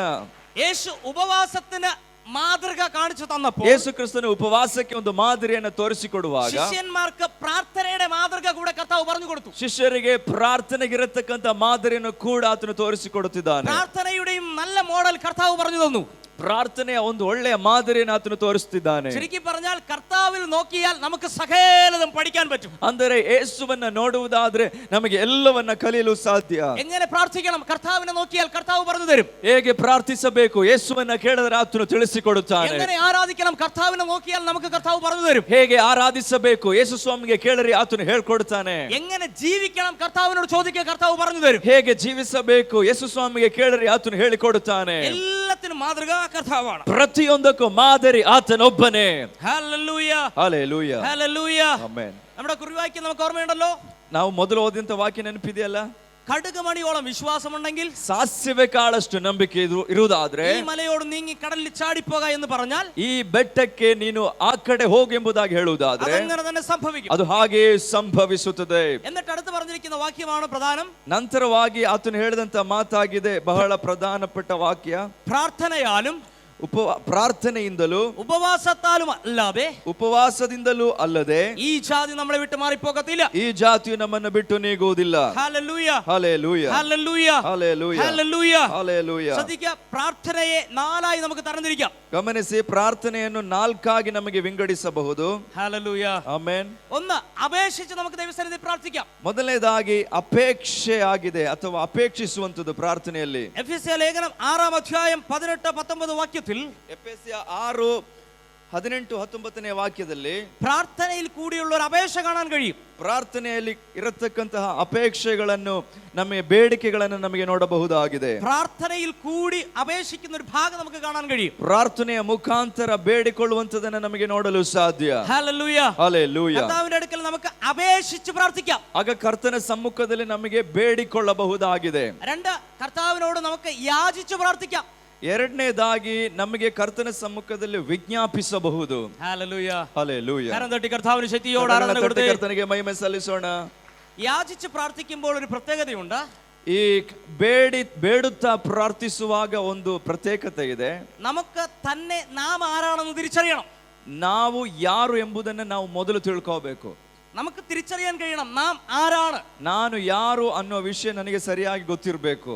പണ്ടൊരിക്കൽ ಒಂದ್ಸಲ ഒരു ഭിക്ഷക്കാരൻ, ಒಬ್ಬ ಭಿಕ್ಷುಕನು, വർഷങ്ങളായി പുള്ളിക്കാരൻ ഭിക്ഷ യാചിച്ച് നടക്കുക. ಅನೇಕ ವರ್ಷಗಳಿಂದ ಅವನು ಭಿಕ್ಷುಕನಾಗಿದ್ದಾನೆ. പുള്ളിക്കാരന്റെ അപ്പനും അപ്പൂപ്പനും പാരമ്പര്യമായി പിതാക്കന്മാർ എല്ലാവരും ഭിക്ഷയെടുക്കുന്ന ആൾക്കാരാണ്. ಅವನ ತಂದೆ, ಅವನ ಅಜ್ಜ, ಅಂದ್ರೆ ವಂಶಾನುಕ್ರಮದಿಂದ ಇವರೆಲ್ಲರೂ ಭಿಕ್ಷುಕರ ಫ್ಯಾಮಿಲಿ ಆಗಿದ್ದಾರೆ. അദ്ദേഹം ഭിക്ഷ യാചിച്ച് പോകുന്നതിനിടയിൽ ಅವನು ಭಿಕ್ಷೆ ಬೇಡಿ ಹೋಗ್ತಿರುವಂತ ಒಂದು ಮಾರ್ಗದಲ್ಲಿ അദ്ദേഹത്തിന്റെ വേഷം വളരെ മുഷിഞ്ഞതാണ്. ಅವನ ಹಾಕಿದ್ದಂತ ಬಟ್ಟೆ ಬಹಳ ಚಿಂದಿಯಾಗಿತ್ತು. അദ്ദേഹത്തിന്റെ കയ്യിലിരിക്കുന്ന പാത്രം ഒരു പഴയ വൃത്തിഹീനമായ ഒരു പാത്രമാണ്. ಅವನ ಕೈಯಲ್ಲಿದ್ದಂತ ಪಾತ್ರೆ ಒಂದು ಹಳೆಯ ಪಾತ್ರೆ ಆಗಿತ್ತು. ഹല്ലേലൂയ. ഹല്ലേലൂയ. ഹല്ലേലൂയ. ആമേൻ. ആ പാത്രവും കൊണ്ട് അദ്ദേഹം ഭിക്ഷ യാചിച്ച ഓരോ ദേശങ്ങളിൽ സഞ്ചരിച്ചുകൊണ്ടേയിരിക്കും. ಆ ಭಿಕ್ಷುಕನು ಆ ಪಾತ್ರೆಯೊಂದಿಗೆ ಭಿಕ್ಷೆ ಬೇಡುತ್ತಾ ಅನೇಕ ಕಡೆ ಪ್ರಯಾಣ ಮಾಡುತ್ತಿದ್ದನು. ഒരിക്കൽ ഒരു സ്വർണ്ണ കച്ചവടക്കാരന്റെ അടുക്കൽ അദ്ദേഹം ഭിക്ഷ യാചിക്കാൻ പോയി. ಒಂದು ಸಲ ಒಬ್ಬ ಚಿನ್ನದ ಕೆಲಸ ಮಾಡತಕ್ಕಂತವನ ಬಳಿಗೆ, ಚಿನ್ನದ ಅಂಗಡಿ ಇರತಕ್ಕಂತ ಒಬ್ಬ ವ್ಯಕ್ತಿಯ ಬಳಿಗೆ ಇವನು ಹೋಗ್ತಾನೆ. ആ സ്വർണ്ണ കച്ചവടക്കാരൻ, ಆ ಚಿನ್ನ ಮಾರಾಟಗಾರನು ₹1 ₹1 ആ പാത്രത്തിലേക്ക് ഇട്ടുകൊടുത്തു. ಆ ಪಾತ್ರೆಯೊಳಗೆ ಹಾಕ್ತಾನಂತೆ. ആ പാത്രത്തിന്റെ സൗണ്ടിന് വ്യത്യാസമുണ്ടായിരുന്നു. ಆ ಪಾತ್ರೆಯ ಶಬ್ದಕ್ಕೆ ಒಂದು ವ್ಯತ್ಯಾಸ ಬಂತು. പെട്ടെന്ന് അദ്ദേഹം ഒരു കാര്യം ചെയ്തു. ತಕ್ಷಣ ಅವನೊಂದು ಕೆಲಸ ಮಾಡ್ತಾನೆ. ഭിക്ഷക്കാരന്റെ കയ്യിൽ നിന്ന് ಆ ಭಿಕ್ಷುಕನ ಕೈಯಿಂದ ആ പാത്രം മേടിച്ചു. ಆ ಪಾತ್ರೆಯನ್ನ ತಿರುಗಿ ತಗೊಂಡ್ರು. എന്നിട്ട് ನಂತರ അദ്ദേഹത്തിന്റെ സ്വർണം ഉരസി നോക്കുന്ന ആ സ്ഥാനത്ത് ഉരസി നോക്കി. ನಂತರ ಆ ಬಂಗಾರವನ್ನ ಚೆಕ್ ಮಾಡತಕ್ಕಂತ ಆ ಒಂದು ವಸ್ತುವಿಗೆ ಈ ಪಾತ್ರೆಯನ್ನ ಚೆಕ್ ಮಾಡ್ತಾನೆ. അദ്ദേഹം അതിശയിച്ചു പോയി. ಅವನಿಗೆ ಬಹಳ ಆಶ್ಚರ್ಯವಾಯಿತು. ഭിക്ഷക്കാരന്റെ കയ്യിലിരിക്കുന്ന പാത്രം ഒരു സ്വർണ്ണ പാത്രമാണ്. ಆ ಭಿಕ್ಷುಕನ ಕೈಯಲ್ಲಿದ್ದಂತ ಆ ತಟ್ಟೆಯು ಒಂದು ಚಿನ್ನದ ತಟ್ಟೆಯಾಗಿತ್ತು. എന്നാൽ അഴുക്ക് നിറഞ്ഞു നിൽക്കുന്നത് കൊണ്ട്, ಆದರೆ ಆ ಒಂದು ಮಲಿನತೆಯಿಂದ ആ പാത്രത്തിൽ പാത്രം സ്വർണ്ണമാണെന്നതും അത് വിലപിടിപ്പുള്ളതാണെന്നും മറ്റുള്ള ആർക്കും തിരിച്ചറിയാതിരുന്നു. ಆ ಪಾತ್ರೆಯ ಬೆಲೆ ಏನು, ಆ ಪಾತ್ರೆ ಎಷ್ಟರ ಮಟ್ಟಿಗೆ ಒಳ್ಳೆಯದು ಅನ್ನುವಂಥದ್ದನ್ನು ಯಾರಿಗೂ ಗೊತ್ತಾಗಲಿಲ್ಲ. സ്വർണ്ണ കച്ചവടക്കാരൻ ഭിക്ഷക്കാരനോട് പറഞ്ഞു. ತಕ್ಷಣ ಈ ಕೆಲಸಗಾರನು ಅಥವಾ ಈ ಚಿನ್ನದ ಕೆಲಸಗಾರನು ಭಿಕ್ಷುಕನಿಗೆ ಹೇಳ್ತಾನೆ, ഞാൻ നിനക്ക് ജീവിക്കേണ്ടതിന് ആവശ്യമായിട്ടുള്ള സമ്പാദ്യം മുഴുവനും തരാം. ನಾನು ನಿನಗೆ ಜೀವಮಾನದಲ್ಲಿ ಬೇಕಾಗಿರತಕ್ಕಂತ ಎಲ್ಲ ಅಗತ್ಯತೆಗಳನ್ನ ನಿನಗೆ ಸಂಧಿಸ್ತೇನೆ. നീ എനിക്ക് ഈ പാത്രം വിൽക്കണം, എനിക്ക് ഈ പാത്രം തരണം. ಈ ಪಾತ್ರೆಯನ್ನು ನೀನು ನನಗೆ ಕೊಡಬೇಕು. അന്നേരം ഭിക്ഷക്കാരൻ പറഞ്ഞു, ഇല്ല, ഞാൻ തരത്തില്ല. ತಕ್ಷಣ ಆ ಭಿಕ್ಷುಕನ್ ಹೇಳ್ತಾನೆ, ನಾನು ಈ ಪಾತ್ರೆಯನ್ನು ಕೊಡೋದೇ ಇಲ್ಲ. കാരണം എന്റെ അപ്പനും അപ്പൂപ്പനും അപ്പൂപ്പന്റെ അപ്പൂപ്പനും ഉപയോഗിച്ചുകൊണ്ടിരിക്കുന്ന പാത്രമായി പാത്രം. ಕಾರಣ ಇದು ನನ್ನ ಮುತ್ತಾತಂದಿರ ಕಾಲದಿಂದ ಉಪಯೋಗಿಸಲ್ಪಡುತ್ತಿದ್ದಂತ ಒಂದು ಪಾತ್ರೆ ಆಗಿದೆ. ഇത് തന്നു കഴിഞ്ഞാൽ എനിക്ക് നാളെ ഭിക്ഷയ്ക്കിറങ്ങാൻ പറ്റത്തില്ല. ಇದನ್ನ ನಾನು ನಿನಗೆ ಕೊಟ್ರೆ ನನಗೆ ಭಿಕ್ಷೆ ಬೇಡಕ್ಕೆ ನನಗೆ ಹೋಗಕ್ಕಾಗಲ್ಲ. ഞാനിത് തരത്തില്ല, ನಾನಿದು ಕೊಡೋದೇ ಇಲ್ಲ. അദ്ദേഹം ആ സ്വർണ്ണ കച്ചവടക്കാരൻ പറഞ്ഞു, ഇല്ല, നിനക്ക് പിന്നെ ഞാൻ നിനക്ക് കുറച്ച് പൈസ തന്നാൽ നീ പിന്നെ ഭിക്ഷ യാചിക്കേണ്ടി വരത്തില്ല, ഭിക്ഷാടനം നിർത്തേണ്ടി വരും. അത് ಹಾಗೆ ಈ ಅಂಗಡಿಯವನು ಹೇಳ್ತಾನೆ, ನಾನ್ ಒಂದು ಸಹಾಯ ನಿನಗೆ ಮಾಡಿದ್ರೆ ಮತ್ತೆ ಮುಂದೆಂದಿಗೂ ನೀನು ಭಿಕ್ಷೆ ಬೇಡಬೇಕಾದ ಅವಶ್ಯಕತೆನೇ ಇಲ್ಲ. അദ്ദേഹം വാസ്തവത്തിൽ, ഈ ഭിക്ഷക്കാരൻ വാസ്തവത്തിൽ ഒരു കോടീശ്വരനാകേണ്ടിയ നന്മ അദ്ദേഹത്തിന്റെ കയ്യിലിരിപ്പുണ്ട്. ನೋಡಿ, ಆ ಭಿಕ್ಷುಕನು ಒಬ್ಬ ಕೋಟ್ಯಾಧೀಶರನಾಗಬೇಕಾದಂತ ಆಸ್ತಿ ಆಗ್ಲೇ ಅವನ ಕೈಯಲ್ಲಿದೆ. Hallelujah, hallelujah. എന്നിട്ടും അദ്ദേഹം യാചിക്കുകയാണ്. ಆದರೂ ಅವನು ಬೇಡುತ್ತಲೇ ನಡೆಯುತ್ತಿದ್ದಾನೆ. Hallelujah, hallelujah, hallelujah. ഹല്ലേലൂയ. ഞാനൊന്ന് പറയുന്നു, ശ്രദ്ധിച്ചോ. ഞാൻ പറഞ്ഞു വരുന്ന സന്ദേശം നിങ്ങൾക്ക് മനസ്സിലാകണമെന്നില്ല, ഞാനൊന്ന് എക്സ്പ്ലെയിൻ ചെയ്യാം. ನಾನು ಹೇಳಿ ಬರತಕ್ಕಂತ ಸಂದೇಶ ನಿಮಗೆ ಅರ್ಥ ಆಗ್ತಾ ಇದೆ ಅಂತ ಗೊತ್ತಿಲ್ಲ, ನಾನು ಅದನ್ನು ವಿವರಿಸ್ತೇನೆ. യാചിച്ചു പ്രാർത്ഥിക്കാം എന്ന് പറഞ്ഞതിന്റെ ആശയം, ಬೇಡುತ್ತಾ ಪ್ರಾರ್ಥಿಸಬೇಕು ಎಂಬುದರ ಒಂದು ಅರ್ಥವೇನೆಂದ್ರೆ, ആദ്യമായി ദൈവസന്നിധിയിൽ വരുന്ന ഒരു വ്യക്തിക്ക് ദൈവസന്നിധിയിൽ യാചിച്ചു പ്രാർത്ഥിക്കാം. ಆಮೇಲೆ ಮೊದಲನೇ ಸಲ ದೇವರ ಸನ್ನಿಧಿಗೆ ಬರತಕ್ಕಂತ ಒಬ್ಬ ವ್ಯಕ್ತಿ ಬೇಡುತ್ತಾ ಪ್ರಾರ್ಥಿಸಬಹುದು. എന്നാൽ അഭിഷേകം പ്രാപിച്ച കൃപയിലായ ഒരു ദൈവ പൈതൽ യാചിച്ചല്ല പ്രാർത്ഥിക്കേണ്ടത്, അധികാരത്തോടെ കൽപ്പിച്ച് പ്രാർത്ഥിക്കണം. ಆದರೆ ಅಭಿಷೇಕ ಹೊಂದಿದವನು, ಅಧಿಕಾರ ಹೊಂದಿದವನು ಬೇಡುತ್ತಾ ಅಲ್ಲ ಪ್ರಾರ್ಥಿಸುವಂತದ ಬದಲಾಗಿ ಅಧಿಕಾರದಿಂದ ಪ್ರಾರ್ಥಿಸಬೇಕು. ശക്തിയോടെ കർത്താവിന് ആരാധന കൊടുത്ത്, ಕರ್ತನಿಗೆ ಮಹಿಮೆ ಸಲ್ಲಿಸೋಣ. ശക്തിയോടെ കർത്താവിന് ആരാധന കൊടുത്ത് ಕರ್ತನಿಗೆ ಮಹಿಮೆ ಸಲ್ಲಿಸೋಣ. യാചിച്ചു പ്രാർത്ഥിക്കുന്നതിനേക്കാളും ദൈവമക്കൾ ಅಪೇಕ್ಷಿಸಿ ಪ್ರಾರ್ಥಿക്കുന്നതിനേക്കാളും ദൈവമക്കൾ ಕಲ್ಪಿಸಿ ಪ್ರಾರ್ಥಿക്കുന്നವರಾಗಿ തീരട്ടെ. ಆಮೇಲೆ ದೇವರ ಮಕ್ಕಳು ಕೇವಲ ಬೇಡುವುದಕ್ಕಿಂತಲೂ ಆಮೇಲೆ ಕೇಳುವುದಕ್ಕಿಂತಲೂ ಹೆಚ್ಚಾಗಿ ಅಧಿಕಾರದಿಂದ ಆಜ್ಞಾಪಿಸಿ ಪ್ರಾರ್ಥಿಸಬೇಕು. എങ്കിലും പ്രാർത്ഥനയുടെ 4 തട്ടുകളാണ് ഞാൻ പറഞ്ഞു വരുന്നത്. ನಾನು ಪ್ರಾರ್ಥನೆ ಆ 4 ಭಾಗಗಳನ್ನು ಹೇಳ್ತಾ ಇದ್ದೇನೆ. ഒന്ന്, ಅಪೇಕ್ಷಿಸಿ ದೈವಸನ್ನಿಧಿಯಲ್ಲಿ നമുക്ക് പ്രാർത്ഥിക്കാം. ಮೊದಲನೇದಾಗಿ ಆಮೇಲೆ ದೇವರ ಸಮ್ಮುಖದಲ್ಲಿ ಕೇಳುತ್ತಾ ಪ್ರಾರ್ಥಿಸಬಹುದು. 2, യാചിച്ച് ദൈവത്തോട് പ്രാർത്ഥിക്കാം. ಎರಡನೇದಾಗಿ ಬೇಡುತ್ತಾ ಪ್ರಾರ್ಥಿಸಬಹುದು. മൂന്നാമത്തെ പ്രാർത്ഥന മധ്യസ്ഥ പ്രാർത്ഥന. ಮೂರನೇ ಪ್ರಾರ್ಥನೆ ಆಗಿದೆ ಮಧ್ಯಸ್ಥಿಕೆಯ ಪ್ರಾರ್ಥನೆ. ഇടിവിൽ നിന്ന് പോരാടി പ്രാർത്ഥിക്കുന്ന പ്രാർത്ഥന. ಒಡಕಿನ ಮಧ್ಯದಲ್ಲಿ ನಿಂತು ಪ್ರಾರ್ಥಿಸುವಂತದ್ದು. ಒಂದು ಕಾರಂ ತಟ್ಟಿ ಶಕ್ತಿಯೋടെ കർത്താവിനെ ಕರ್ತನಿಗೆ ಮಹಿಮೆ ಸಲ್ಲಿಸೋಣ. ഉൽപ്പത്തി പുസ്തകം 18-ാം അധ്യായം 31-32 വാക്യം. ಆದಿಕಾಂಡ 18ನೇ ಅಧ್ಯಾಯ 30-31ನೇ ವಾಕ್ಯ. മധ്യസ്ഥ ചെയ്ത് പ്രാർത്ഥിക്കാം. ಮಧ್ಯಸ್ಥಿಕೆ ವಹಿಸಿ ಪ್ರಾರ್ಥಿಸಬಹುದು. ഹല്ലേലൂയ. മധ്യസ്ഥ ചെയ്ത് പ്രാർത്ഥിക്കാം എന്ന് അവിടെ കാണുവാൻ കഴിയുന്നുണ്ട്. ಮಧ್ಯಸ್ಥಿಕೆ ವಹಿಸಿ ಪ್ರಾರ್ಥಿಸಬಹುದು ಎಂಬುದಾಗಿ ಅಲ್ಲಿ ಬರೆಯಲ್ಪಟ್ಟಿದೆ. 1-2 ഭാഗങ്ങൾ ഞാനൊന്ന് പറഞ്ഞു വിടാം മധ്യസ്ഥ ಪ್ರಾರ್ಥನೆയെ കുറിച്ച്. ಮಧ್ಯಸ್ಥಿಕೆಯ ಪ್ರಾರ್ಥನೆ ಕುರಿತಾಗಿ 1-2 ಭಾಗಗಳನ್ನು ನಿಮಗೆ ಹೇಳುವುದಕ್ಕೆ ಬಯಸ್ತೇನೆ. മധ്യസ്ഥ പ്രാർത്ഥന ചെയ്യുന്നവരുടെ പ്രത്യേകതകൾ എന്തൊക്കെയാണെന്ന് നമുക്ക് 1-2 വാക്കുകളിൽ ചിന്തിക്കാം. ಮಧ್ಯಸ್ಥಿಕೆ ಪ್ರಾರ್ಥನೆ ಮಾಡತಕ್ಕಂತವರಿಗೆ ಇರಬೇಕಾದ ಪ್ರತ್ಯೇಕತೆಗಳನ್ನು ಹೇಳುವುದಕ್ಕೆ ಬಯಸ್ತೇನೆ. ഒന്നാമത്, മധ്യസ്ഥ പ്രാർത്ഥന ചെയ്യുമ്പോൾ 2-3 അതിലധികമോ മണിക്കൂറുകൾ സ്പെൻഡ് ചെയ്ത് കർത്താവിന്റെ സന്നിധിയിൽ പ്രാർത്ഥിച്ചുകൊണ്ടേയിരിക്കും. ಮಧ್ಯಸ್ಥಿಕೆಯ ಪ್ರಾರ್ಥನೆಯಲ್ಲಿ 2-3 ಗಂಟೆಗಳು ದೇವರ ಸಮ್ಮುಖದಲ್ಲಿ ಪ್ರಾರ್ಥನೆಯಲ್ಲೇ ನಿರತರಾಗಿರ್ತಾರೆ. ഒറ്റ വാക്കിൽ തീരുന്നതല്ല മധ്യസ്ഥ പ്രാർത്ഥന. ಒಂದು ಮಾತಲ್ಲಿ ಮುಗಿಯುವಂತದಲ್ಲ ಮಧ್ಯಸ್ಥಿಕೆಯ ಪ್ರಾರ್ಥನೆ. 2 ವಾಕಿൽ തീരുന്നതല്ല മധ്യസ്ഥ പ്രാർത്ഥന. 2 ಪದಗಳನ್ನು ಉಪಯೋಗಿಸಿ ಮುಗಿಸುವಂತದಲ್ಲ ಈ ಮಧ್ಯಸ್ಥಿಕೆಯ ಪ್ರಾರ್ಥನೆ. മണിക്കൂറുകൾ ദൈവത്തോട് സംസാരിച്ചുകൊണ്ടേയിരിക്കുന്നതാണ് മധ്യസ്ഥ ಪ್ರಾರ್ಥന. ಗಂಟೆಗಟ್ಟಲೆ ದೇವರ ಸಮ್ಮುಖದಲ್ಲಿ ಆಮೇಲೆ ಮಾತನಾಡುತ್ತಲೇ ಇರುವಂತದಾಗಿದೆ ಮಧ್ಯಸ್ಥಿಕೆಯ ಪ್ರಾರ್ಥನೆ. പ്രാർത്ഥിച്ചാലും കൊതി തീരത്തില്ല. ಪ್ರಾರ್ಥಿಸಿದರೂ ಆಸೆ ಮುಗಿಯೋದಿಲ್ಲ. എത്രത്തോളം പ്രാർത്ഥിക്കണമോ അത്രത്തോളം വീണ്ടും പ്രാർത്ഥിക്കാൻ ആവേശം തോന്നിക്കൊണ്ടേയിരിക്കും. ಎಷ್ಟು ಪ್ರಾರ್ಥಿಸುತ್ತೇವೋ ಮತ್ತು ಪ್ರಾರ್ಥಿಸಬೇಕೆಂಬಂತ ಒಂದು ಆವೇಶ ನಮ್ಮೊಳಗೆ ಬರುತ್ತೆ. ಆ ಆವೇಶ നമ്മുടെ അകത്തുണ്ടോ? ಆ ಆವೇಶವು, ಆ ಒಂದು ಹಂಬಲವು ನಮ್ಮೊಳಗಡೆ ಇದೆಯಾ? ഞാൻ പറഞ്ഞ എല്ലാവർക്കും മനസ്സിലായെന്ന് തോന്നുന്നു. ಹೇಳುವಂತದ್ದು ಅರ್ಥ ಆಗ್ತಿದೆಯಲ್ಲ? വീണ്ടും വീണ്ടും പ്രാർത്ഥിക്കാൻ നിങ്ങൾക്ക് തോന്നുന്നുണ്ടോ? ಮತ್ತೆ ಮತ್ತೆ ಪ್ರಾರ್ಥಿಸಬೇಕು ಅಂತ ಅನಿಸ್ತಿದೆಯೋ? അതോ രണ്ട് മിനിറ്റ് പ്രാർത്ഥിക്കുമ്പോൾ സ്തോത്രം സ്തോത്രം സ്തോത്രം സ്തോത്രം ಇಲ್ಲ ಇಲ್ಲ ಎರಡು ನಿಮಿಷ ಪ್ರಾರ್ಥಿಸುವಷ್ಟೊತ್ತಿಗೆ ಪ್ರಾರ್ಥಿಸ್ತಾ ತೂಕಡಿಸ್ತಿದ್ದೇವಾ? വീണ്ടും വീണ്ടും പ്രാർത്ഥിക്കാൻ തോന്നുന്നെങ്കിൽ മധ്യസ്ഥ പ്രാർത്ഥനയിൽ നമ്മൾ എത്തിച്ചേർന്നു. ಆಮೇಲೆ ಮತ್ತೆ ಮತ್ತೆ ಪ್ರಾರ್ಥಿಸಬೇಕು ಅಂತ ಅನಿಸೋದಾದ್ರೆ ಅದು ನಮ್ಮನ್ನ ಮಧ್ಯಸ್ಥಿಕೆಯ ಪ್ರಾರ್ಥನೆಗೆ ನಡೆಸುತ್ತದೆ. പ്രാർത്ഥനയുടെ ഒന്നാമത്തെ സ്റ്റേജ് ഞാൻ പറഞ്ഞത്, ಪ್ರಾರ್ಥನೆಯ ಮೊದಲನೇ ಹಂತವಾಗಿದೆ ನಾನು ಹೇಳಿದ್ದು. ആദ്യം ദൈവസന്നിധിയിൽ വരുമ്പോൾ, ಮೊದಲು ದೇವರ ಸನ್ನಿಧಿಗೆ ಬರುವಾಗ കർത്താവേ എനിക്ക് വേണ്ടി തരണമേ എന്ന് പറഞ്ഞ് പ്രാർത്ഥിക്കുന്ന പ്രാർത്ഥനയുടെ രണ്ട് ശൈലിയാണ്. ഒന്ന് അപേക്ഷിച്ച് പ്രാർത്ഥിക്കുക, രണ്ട് യാചിച്ച് പ്രാർത്ഥിക്കുക. ಕರ್ತನೇ ನನಗಿಂತದನ್ನ ಕೊಡು ಎಂಬುದಾಗಿ ನಾವು ಕೇಳುವವರಾಗಿದ್ದೇವೆ, ಬೇಡುವವರಾಗಿದ್ದೇವೆ. ഒരു കുഞ്ഞ് ജനിച്ചു കഴിഞ്ഞാൽ, ಒಂದು ಮಗು ಆಮೇಲೆ ಜನಿಸಿದ ತಕ್ಷಣ ആദ്യം പാല് കുടിച്ച് വളരും, ಮೊದಲು ಹಾಲು ಕುಡಿದು ಬೆಳೆಯುತ್ತೆ, പിന്നെ ഭക്ഷണം കഴിച്ച് വളരും, ನಂತರ ಆಹಾರ ತಿಂದು ಬೆಳೆಯುತ್ತೆ. പാല് തന്നെ കുടിച്ചുകൊണ്ടിരുന്നാൽ ಹಾಲು ಮಾತ್ರ ಕುಡಿಯುತ್ತಿದ್ರೆ ഏതേലും നല്ല സെന്ററിൽ കൊണ്ടെത്തിക്കും. ಯಾವುದಾದ್ರೂ ಒಂದು ಸೆಂಟರ್ಗೆ ಕರ್ಕೊಂಡ್ಬಿಟ್ಟು ಬಿಡುತ್ತೆ. കാരണം എന്തോ വലിയ പ്രശ്നമുണ്ട്. ಯಾಕೆ ಏನೋ ಸಮಸ್ಯೆ, എന്തോ വലിയ പ്രശ്നമുണ്ട്, ಏನೋ ಸಮಸ್ಯೆ ಇದೆ. Hallelujah hallelujah. ദൈവം നമ്മളെ കുറിച്ച് ആഗ്രഹിക്കുന്നത് ದೇವರು ನಮ್ಮ ಕುರಿತಾಗಿ ಬಯಸುವಂತದ್ದು അപേക്ഷിച്ചുകൊണ്ടിരിക്കുകയല്ല, ಅಪೇಕ್ಷಿಸುತ್ತಲೇ ಇರುವಂತದ್ದಲ್ಲ, യാചിച്ചുകൊണ്ടിരിക്കുകയല്ല, ಬೇಡುತ್ತಲೇ ಇರುವಂತ ಒಂದು ಹಂತವಲ್ಲ. പ്രാർത്ഥനയുടെ മൂന്നാമത്തെ സ്റ്റേജായ മധ്യസ്ഥ പ്രാർത്ഥനയിലേക്ക് നമ്മുടെ തലം മാറട്ടെ. ಪ್ರಾರ್ಥನೆಯ ಮೂರನೇ ಹಂತವಾದಂತ ಮಧ್ಯಸ್ಥಿಕೆಯ ಪ್ರಾರ್ಥನೆಗೆ ನಾವು ತಲುಪಬೇಕಾಗಿದೆ. ശക്തിയോടെ കർത്താവിന് ആരാധന കൊടുക്കുക. ಕರಗಳ ತಟ್ಟಿ ಕರ್ತನಿಗೆ ಮಹಿಮೆ ಸಲ್ಲಿಸೋಣ. പ്രാർത്ഥനയുടെ മൂന്നാമത്തെ സ്റ്റേജ് മധ്യസ്ഥ പ്രാർത്ഥന, അതിനെ കുറിച്ചാണ് നമ്മൾ ചിന്തിക്കുന്നത്. ಪ್ರಾರ್ಥನೆಯ ಮೂರನೇ ಹಂತವಾಗಿದೆ ಮಧ್ಯಸ್ಥಿಕೆಯ ಪ್ರಾರ್ಥನೆ. ഞാൻ പറഞ്ഞു, 2 3 അതിലധികമോ മണിക്കൂറുകൾ ദൈവസന്നിധിയിൽ ഇരുന്നാലും മടുപ്പ് തോന്നാതെ പ്രാർത്ഥിക്കാൻ കഴിയുന്നതാണ് മധ്യസ്ഥ പ്രാർത്ഥന. 2-3 ಗಂಟೆಗಳು ಕೂತ್ರು ಸಮೇತ ಮುಗಿಸ್ಲಿಕ್ಕೆ ಆಗದೆ ಇರತಕ್ಕಂತ ಒಂದು ಪ್ರಾರ್ಥನೆ ಆಗಿದೆ ಮಧ್ಯಸ್ಥಿಕೆಯ ಪ್ರಾರ್ಥನೆ. ഈ മധ്യസ്ഥ പ്രാർത്ഥന ചെയ്യുന്നവരുടെ പ്രത്യേകത, അവർ ദൈവ ശബ്ദം കേൾക്കുന്നവരായിരിക്കും. 2 ಮಧ್ಯಸ್ಥಿಕೆ ಪ್ರಾರ್ಥನೆ ಮಾಡತಕ್ಕಂತವರ ಪ್ರತ್ಯೇಕತೆ, ಅವರು ದೇವರ ಶಬ್ದವನ್ನ ಆಲಿಸುತ್ತಿರುತ್ತಾರೆ. അതാ ഞാൻ പ്രാർത്ഥനയെ കുറിച്ച് ആദ്യം പറഞ്ഞത്.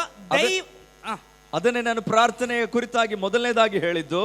ദൈവത്തോട് സംസാരിക്കുകയും ദൈവം നമ്മോട് സംസാരിക്കുകയും ചെയ്യുന്ന പ്രാർത്ഥനയുടെ അന്തരീക്ഷമാണ് ಮಧ್ಯಸ್ಥ ಪ್ರಾರ್ಥನಾ. ದೇವರು ನಮ್ಮ ಸಂಗಡ ಮಾತಾಡುವಂಥದ್ದು, ನಾವು ದೇವರ ಸಂಗಡ ಮಾತಾಡತಕ್ಕಂತ ಒಂದು ಹಂತವಾಗಿದೆ ಮಧ್ಯಸ್ಥಿಕೆಯ ಪ್ರಾರ್ಥನೆಯ ಹಂತ. ಆ ಲೆವೆಲಿൽ, ಆ സ്റ്റേജിൽ ദൈവം നമ്മെ കൊണ്ടെത്തിക്കാൻ പോകുകയാണ്. ಆ ಒಂದು ಹಂತಕ್ಕೆ ಇವತ್ತು ದೇವರು ನಮ್ಮೆಲ್ಲರನ್ನ ನಡೆಸಲಿಕ್ಕಿದ್ದಾನೆ. പ്രാർത്ഥനയിൽ മധ്യസ്ഥ ചെയ്ത് പ്രാർത്ഥിക്കുന്ന ഒരു കൂട്ടം വിശ്വാസ കൂട്ടത്തെ, യേശുവിന്റെ ശിഷ്യന്മാരെ കർത്താവ് ഈ പകൽ വാർത്തെടുക്കാൻ പോകുകയാണ്. ಮಧ್ಯಸ್ಥಿಕೆಯ ಪ್ರಾರ್ಥನೆಯ ಹಂತವನ್ನ ತಲುಪತಕ್ಕಂತ ಒಂದು ಗುಂಪು ಶಿಷ್ಯ ಗಣಗಳನ್ನ ಈ ಸಭೆಯೊಳಗಿಂದ ದೇವರು ಎಬ್ಬಿಸುತ್ತಾನೆ. ಸ್ವೀಕರಿക്കാൻ മനസ്സുള്ളവರ കരം തട്ടി ശക്തിയോടെ കർത്താവിന് ആരാധന കൊടുക്കുക. ಅದನ್ನ ಸ್ವೀಕಾರ ಮಾಡಲು ಮನಸ್ಸುಳ್ಳವರ ಕರಗಳನ್ನ ತಟ್ಟಿ ತಟ್ಟಿ ಆತನಿಗೆ ಮಹಿಮೆ ಸಲ್ಲಿಸಿರಿ.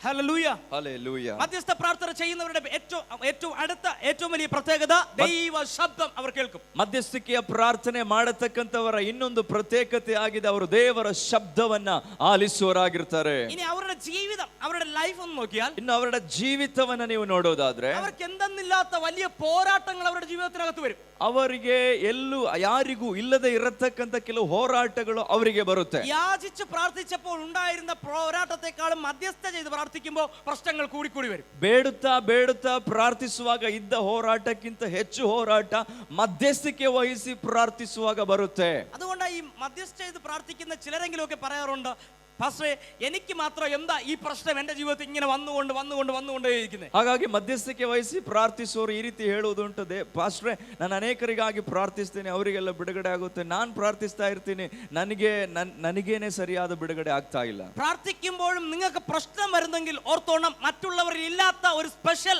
അഭിഷേകം നിങ്ങളുടെ അകത്തിരിപ്പുണ്ട്. ಪ್ರಾರ್ಥಿಸುವಾಗ ನಿನಗೆ ಕೆಲವು ಹೋರಾಟಗಳು ಬರುತ್ತಿದೆಯೋ ಅದರ ಅರ್ಥ ಅನೇಕರಿಗೆ ಇಲ್ಲದೆ ಇರತಕ್ಕಂತ ಒಂದು ಪ್ರತ್ಯೇಕವಾದ ಅಭಿಷೇಕ ನಿನ್ನ ಮೇಲೆ ಅದೇ. Hallelujah, hallelujah, hallelujah, hallelujah. മധ്യസ്ഥ ചെയ്ത് പ്രാർത്ഥിക്കുന്നവർക്ക് നേരെ പോരാട്ടം കൂടുതലായിരിക്കും. ಮಧ್ಯಸ್ಥಿಕೆ ಮಾಡಿ ಪ್ರಾರ್ಥಿಸತಕ್ಕಂತವರಿಗೆ ವಿರುದ್ಧವಾಗಿ ಹೋರಾಟಗಳು ಸ್ವಲ್ಪ ಹೆಚ್ಚಾಗಿರುತ್ತೆ. കാരണം പിശാച് ഭയക്കുന്ന ഒരു പ്രാർത്ഥന ആ പ്രാർത്ഥനയാണ്. ಕಾರಣ ಸೈತಾನನು ಬಹಳ ಅಂಜಿ ನಡುಗತಕ್ಕಂತ ಒಂದು ಪ್ರಾರ್ಥನೆ ಆಗಿದೆ ಮಧ್ಯಸ್ಥಿಕೆಯ ಪ್ರಾರ್ಥನೆ. ഇവർ സ്വന്തം കുടുംബത്തിന് വേണ്ടി പ്രാർത്ഥിച്ചാൽ വിഷയത്തിന് മറുപടി നേടിയെടുക്കുന്നവരായി തീരും. ಇವರು ಸ್ವಂತ ಕುಟುಂಬಕ್ಕಾಗಿ ಪ್ರಾರ್ಥಿಸುವಾಗ ಉತ್ತರ ಲಭಿಸುತ್ತದೆ. സഭയ്ക്ക് വേണ്ടി പ്രാർത്ഥിച്ചാൽ സഭ വളർച്ചയിലേക്ക് വന്നുകൊണ്ടേയിരിക്കും. ಇಂಥವರು ಸಭೆಗಾಗಿ ಪ್ರಾರ್ಥಿಸುವಾಗ ಸಭೆಯು ಬಹಳವಾಗಿ ಬೆಳೆದು ಬಿಡುತ್ತದೆ. ದೇಶത്തിന് വേണ്ടി പ്രാർത്ഥിച്ചാൽ ദേശത്തിലെ കെട്ടുകൾ പൊട്ടിക്കൊണ്ടേയിരിക്കും. ಇವರು ದೇಶಕ್ಕಾಗಿ ರಾಜ್ಯಕ್ಕಾಗಿ ಪ್ರಾರ್ಥಿಸುವಾಗ ಅಲ್ಲಿನ ಕಟ್ಟುಗಳು ಬಿಚ್ಚಲ್ಪಡುವಂತದಾಗಿರುತ್ತದೆ. പ്രാർത്ഥനയിൽ ലോക രാഷ്ട്രങ്ങൾ അഭിഷേകത്താൽ നിറഞ്ഞുകൊണ്ടേയിരിക്കും.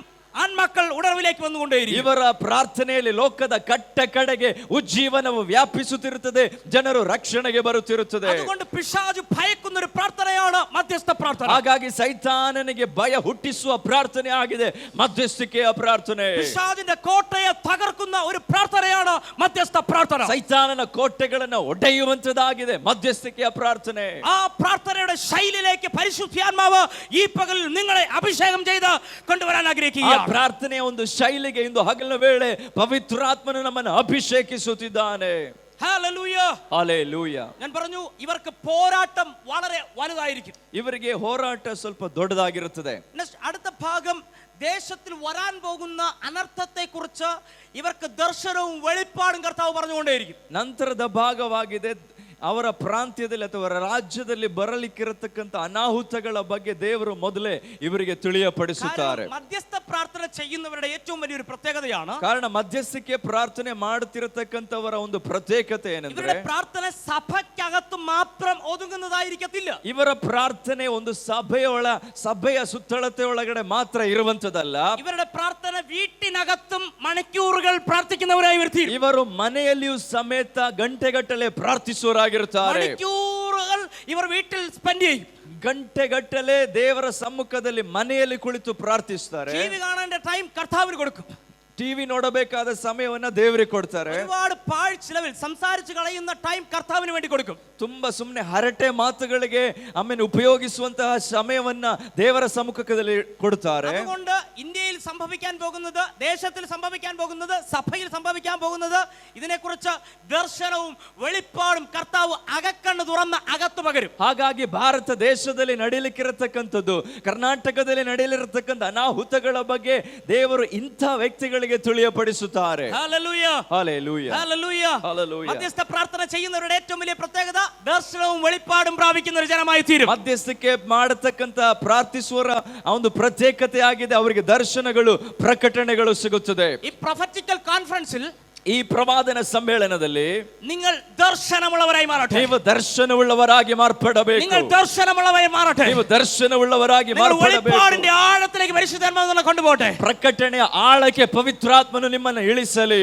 ഇന്ത്യയിലെ രാഷ്ട്രപതി വരെ ഇതിനകത്ത് വന്ന ദർശനവും വെളിപ്പാടും കാണുവാൻ തീരട്ടെ. ಭಾರತ ದೇಶದ ರಾಷ್ಟ್ರಪತಿಯು ಕೂಡ ಇದರೊಳಗಡೆ ಬಂದು ಆಮೇಲೆ ಸ್ತೋತ್ರ ದರ್ಶನಗಳನ್ನ, ಪ್ರಕಟಣೆಗಳನ್ನ ಹೊಂದಿಕೊಳ್ಳಲಿ. ഇന്ത്യയിൽ എന്ത് സംഭവിക്കാൻ പോകുന്നുവെന്ന് ഉന്നത നേതാക്കന്മാർ ഇവിടെ വന്ന് ആലോചന ചോദിച്ചു പോകട്ടെ. ಭಾರತದಲ್ಲಿ ಏನು ಸಂಭವಿಸಲಿಕ್ಕಿದೆ ಅನ್ನುವಂಥದ್ದನ್ನ ಉನ್ನತದಲ್ಲಿ ಇರತಕ್ಕಂಥವರು ಇಲ್ಲಿ ಬಂದು ಆಲೋಚನೆಯನ್ನ ಪಡೆಯಲಿ. ആ തലത്തിൽ ദൈവം നിങ്ങളുടെ ജ്ഞാനത്തെ തുറക്കാൻ പോകുകയാണ്. ಆ ಒಂದು ಸ್ಥಿತಿಗತಿಯಲ್ಲಿ ದೇವರು ನಿಮ್ಮ ಕಣ್ಣುಗಳನ್ನ ತೆರೆಯಲಿಕ್ಕಿದ್ದಾನೆ. ആത്മിക വെളിപ്പാട് തുറക്കാൻ പോകുകയാണ്. ಆತ್ಮೀಕ ಕಣ್ಣು ತೆರೆಯಲ್ಪಡಲಿಕ್ಕಿದೆ. ഇത് അതിനുള്ള സമയമാണ്.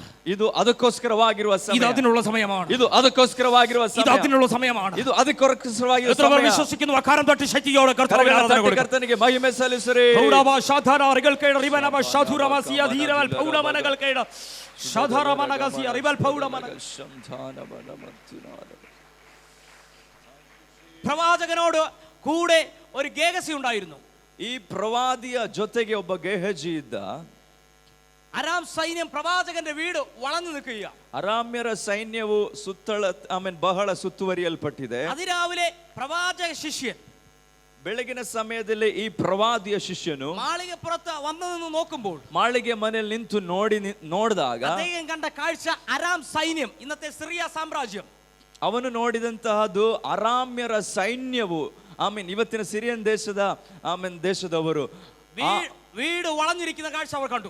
ಅಲ್ಲಿ ಸುತ್ತುವರಿಯಲ್ಪಟ್ಟಿದ್ದನ್ನ ಈ ಶಿಷ್ಯನು ನೋಡುತ್ತಾನೆ. പ്രാണഭയത്തിലായി. ಬಹಳ ಪ್ರಾಣ ಭಯದಿಂದ ನಡುಗ್ತಾ ഓടി ಇದ್ದಾನೆ. പ്രവാചകന്റെ അടുക്കലേക്ക് ചെല്ലുകയാണ്. ಓಡಿ ಪ್ರವಾದಿಯ ಬಳಿಗೆ ಬರುತ್ತಾನೆ. പ്രവാചകനോട് പറയുന്നു, ಪ್ರವಾದಿಯೇ, അല്ലയോ പ്രവാചക, ಪ್ರವಾದಿಯೇ, നമ്മൾ ഇവിടം വെച്ച് തീരാൻ പോകുക. ನಾವು ಇಲ್ಲಿಗೆ ಮುಗಿದು ಹೋಗ್ತೇವೆ. നമ്മുടെ ജീവിതം ഇവിടം വെച്ച് അവസാനിക്കാൻ പോകുക. ನಮ್ಮ ಜೀವಿತವು ಇಲ್ಲಿ ಮುಗಿಯಲ್ಪಡುತ್ತದೆ. വെളിപ്പാടുള്ള പ്രവാചകൻ പറഞ്ഞു, ಆದರೆ ದರ್ಶನವಿದ್ದಂತ ಪ್ರವಾದಿ ಹೇಳ್ತಾನೆ, എന്റെ ഇപ്പോഴത്തെ പ്രശ്നം, ನಿನ್ನ ಈಗಿನ ಸಮಸ್ಯೆ എനിക്ക് ഇപ്പോൾ ഏറ്റവും വലിയൊരു പ്രശ്നമായി തോന്നുന്നു. ನನಗೀಗ ಅತ್ಯಂತ ದೊಡ್ಡ ಸಮಸ್ಯೆಯಾಗಿ ಕಾಣಿಸ್ತಿರುವಂತದ್ದು ഈ നിൽക്കുന്ന അരാം സൈന്യമല്ല, ಇಲ್ಲಿ ನಿಂತಿರತಕ್ಕಂತ ಅರಾಮ್ಯರ ಸೈನ್ಯವಲ್ಲ. എന്റെ കൂടെ നീ നടക്കാൻ തുടങ്ങിയിട്ട് വർഷം കുറയായി. ನನ್ನ ಜೊತೆಗೆ ನೀನು ನಡೆಯುತ್ತಾ ಬಂದು ತುಂಬಾ ವರ್ಷವಾಯಿತು. ഒരുപാട് നാളുകളായി നീ എന്നോടൊപ്പം ഉണ്ട്. ಅನೇಕ ವರ್ಷಗಳಿಂದ ನೀನು ನನ್ನ ಸಂಗಡ ಇದ್ದೀಯಾ. പക്ഷെ നിന്റെ വെളിപ്പാടിന്റെ കണ്ണ് തുറന്നിട്ടില്ല എന്നതാണ് എന്റെ ഏറ്റവും വലിയ പ്രശ്നം. ನನಗಿರತಕ್ಕಂತ ಅತ್ಯಂತ ದೊಡ್ಡ ಸಮಸ್ಯೆ ನಿನ್ನ ದರ್ಶನದ ಕಣ್ಣು ಇದುವರೆಗೂ ತೆರೆಯಲ್ಪಡಲಿಲ್ಲವಲ್ಲ, ಅದೇ ಆಗಿದೆ ಸಮಸ್ಯೆ.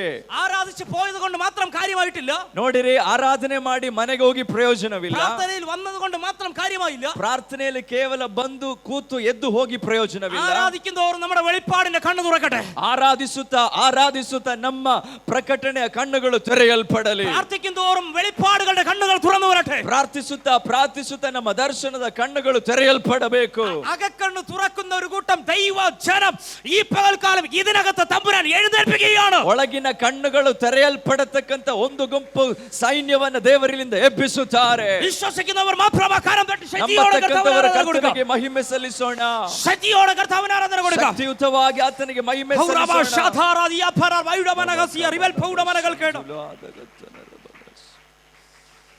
Thank you, Jesus.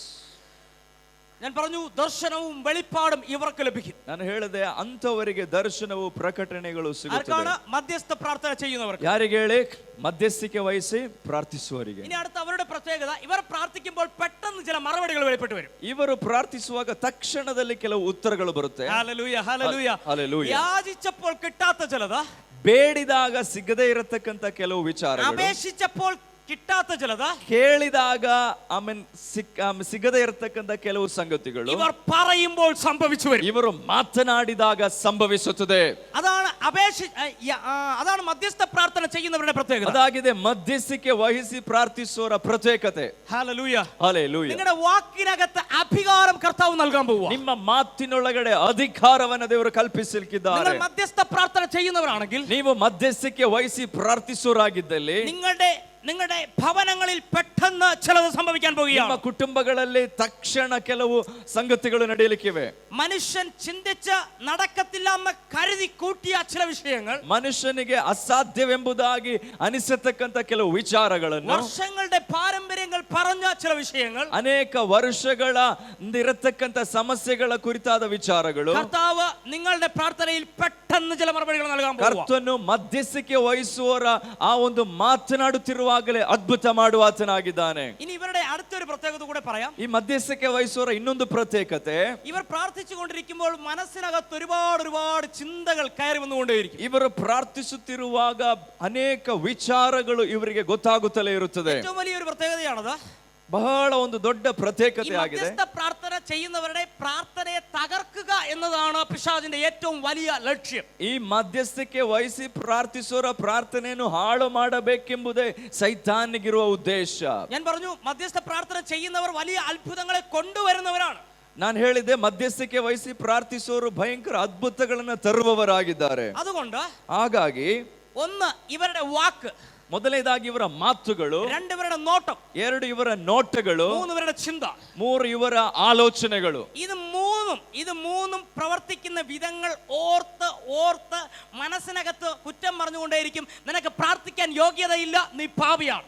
ಈ ಮೂರು ವಿಚಾರಗಳನ್ನ ನೆನೆಸಿಕೊಂಡು ಇವರೊಳಗಡೆ ಒಂದು ಅನಿಸಿಕೆ ಇರುತ್ತದೆ, ನಿನಗೆ ಪ್ರಾರ್ಥಿಸುವುದಕ್ಕೆ ಯೋಗ್ಯತೆ ಇಲ್ಲ, ನೀನೊಬ್ಬ ಪಾಪಿಯಾಗಿದ್ದೀಯಾ. ഞാനത് ക്ലിയർ ചെയ്യാം, ഒന്നുകൂടെ ക്ലിയർ ചെയ്യാം. ನಾನು ಅದನ್ನು ನಿಮಗೆ ವಿವರಿಸ್ತೇನೆ. നമ്മൾ പറയുന്ന വാക്ക്, ನಾವು ಹೇಳುವಂತ ಮಾತುಗಳು, ഒരു വ്യക്തിയുടെ അടുക്കൽ പോയി നിൽക്കുകയാണ്, ಒಬ್ಬ ವ್ಯಕ್ತಿ ಹತ್ರ ಹೋಗಿ ನಿಂತಿದ್ದೇವೆ ಅನ್ಕೊಳ್ಳಿ, നാം ആ വ്യക്തിയോട് സംസാരിച്ചുകൊണ്ടിരിക്കുകയാണ്, ನಾವು ಆ ವ್ಯಕ್ತಿ ಹತ್ರ ಮಾತಾಡ್ತಿದ್ದೇವೆ, വളരെ അപ്രത്യക്ഷിതമായി, ಬಹಳ ಆಕಸ್ಮಿಕವಾಗಿ നമ്മൾ ആ വ്യക്തിയോട് കോപിക്കുകയാണ്. ಆ ವ್ಯಕ್ತಿ ಸಂಗಡ ನಾವು ಕೋಪಿಸ್ತೇವೆ. ആ കോപത്തിന്റെ ആ സ്പീഡിൽ, ಆ ಕೋಪದ ಆ ಒಂದು ವೇಗದಲ್ಲಿ നമ്മൾ എന്തോ ചിലത് ആ വ്യക്തിയോട് പറഞ്ഞു.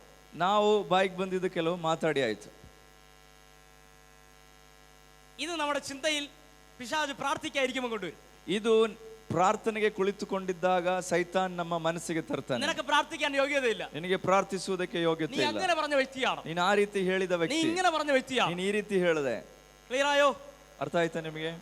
നിങ്ങൾക്ക് മനസ്സിലായി മാത്രമാ കരം തട്ടിയേ. ಅರ್ಥವಾದವರು ಮಾತ್ರ ಕರ್ತನಿಗೆ ಮಹಿಮೆ ಸಲ್ಲಿಸ್ರಿ. 2, ಎರಡನೇದಾಗಿ നോട്ടം. ನಮ್ಮ ನೋಟ. കർത്താവ് പറയുന്നു, ಕರ್ತನು ಹೇಳ್ತಾನೆ, ഒരു പ്രാവശ്യം നോക്കുന്നതിനേക്കാളും വീണ്ടും വീണ്ടും ആവർത്തിച്ച് പാപത്തെ നോക്കുന്നത് പാപമാണ്. ಒಂದು ಸಲ ನೋಡುವುದಕ್ಕಿಂತ ಎರಡನೇ ಸಲ ಮೂರನೇ ಸಲ ನೀನು ನೋಡಿ ಮೋಹಿಸುವುದಾದ್ರೆ ಅದು ಪಾಪವಾಗಿದೆ.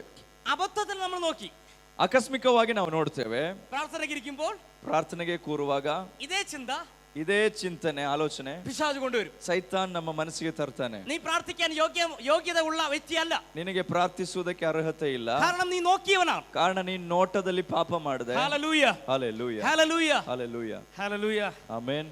മൂന്നാമത് ഞാൻ പറഞ്ഞത്, ഞാൻ ആദ്യത്തെ ദിവസം പറഞ്ഞൊരു സന്ദേശം വന്നവർക്ക് അറിയാം, പിശാചിന്റെ ഏറ്റവും വലിയ ആയുധമാണ് ചിന്താ മണ്ഡലം, മനസ്സിനെ പിടിച്ചടക്കുക എന്നത്. ಸೈತಾನನ ಒಂದು ದೊಡ್ಡ ಅವನು ಉಪಯೋಗಿಸುವ ಅಸ್ತ್ರವಾಗಿದೆ ನಮ್ಮ ಚಿಂತಾಮಂಡಲವನ್ನ ಅವನು ಸ್ವಾಧೀನತೆಗೆ ತೆಗೆದುಕೊಳ್ಳುವಂಥದ್ದು. ഞാൻ നാളെ ആത്മിക യുദ്ധത്തെക്കുറിച്ച്, ആത്മയുദ്ധത്തെക്കുറിച്ച്, സ്പിരിച്വൽ വാൾഫെയറിനെ കുറിച്ച് ഞാൻ വളരെ ക്ലിയറായി ദൈവം പറയുന്ന സാഹചര്യത്തിനൊത്തവണ്ണം ഞാൻ പറഞ്ഞു തരാം. ಆಮೇಲೆ ಆತ್ಮಿಕ ಹೋರಾಟದ ಕುರಿತಾಗಿ ದೇವರು ನನಗೆ ಆಲೋಚನೆ ಕೊಡ್ತಿದ್ದಾರೆ, ಅದನ್ನ ದೇವರು ಕೊಡುವ ಸಮಯದಲ್ಲಿ ನಿಮಗೆ ಹೇಳುವುದಕ್ಕೆ ಬಯಸ್ತೇನೆ. ആ സമയത്ത് പറയേണ്ടതാ ഒന്നുകൂടെ ഞാൻ ഒന്ന് മുന്നോടിയായിട്ട് പറയുകയാണ്. ಆ ಸಮಯದಲ್ಲಿ ಹೇಳತಕ್ಕಂತ ವಿಚಾರವಾಗಿದೆ, ಆದ್ರೆ ಈಗಲೇ ಮೊದಲೇ ಅದನ್ನ ನಿಮಗೆ ಸ್ವಲ್ಪ ತಿಳಿಸ್ಕೊಡ್ತೇನೆ. പിശാചിന്റെ യുദ്ധ കളമാണ് മനസ്സ്. ಸೈತಾನನ ಒಂದು ಯುದ್ಧದ ರಂಗವಾಗಿದೆ ನಮ್ಮ ಮನಸ್ಸು ಅನ್ನುವಂಥದ್ದು. Hallelujah, hallelujah. നമ്മൾ പലപ്പോഴും ചിന്തിക്കുന്നുണ്ട് ഏകാഗ്രതയോടെ പ്രാർത്ഥിക്കണം. ನಾವು ಅನೇಕ ಸಲ ನಾವು ಯೋಚನೆ ಮಾಡ್ತೇವೆ ಏಕಾಗ್ರತೆಯಿಂದ ಪ್ರಾರ್ಥಿಸಬೇಕು ಅಂತ. പക്ഷെ പ്രാർത്ഥനയ്ക്കിരിക്കുമ്പോൾ മാത്രം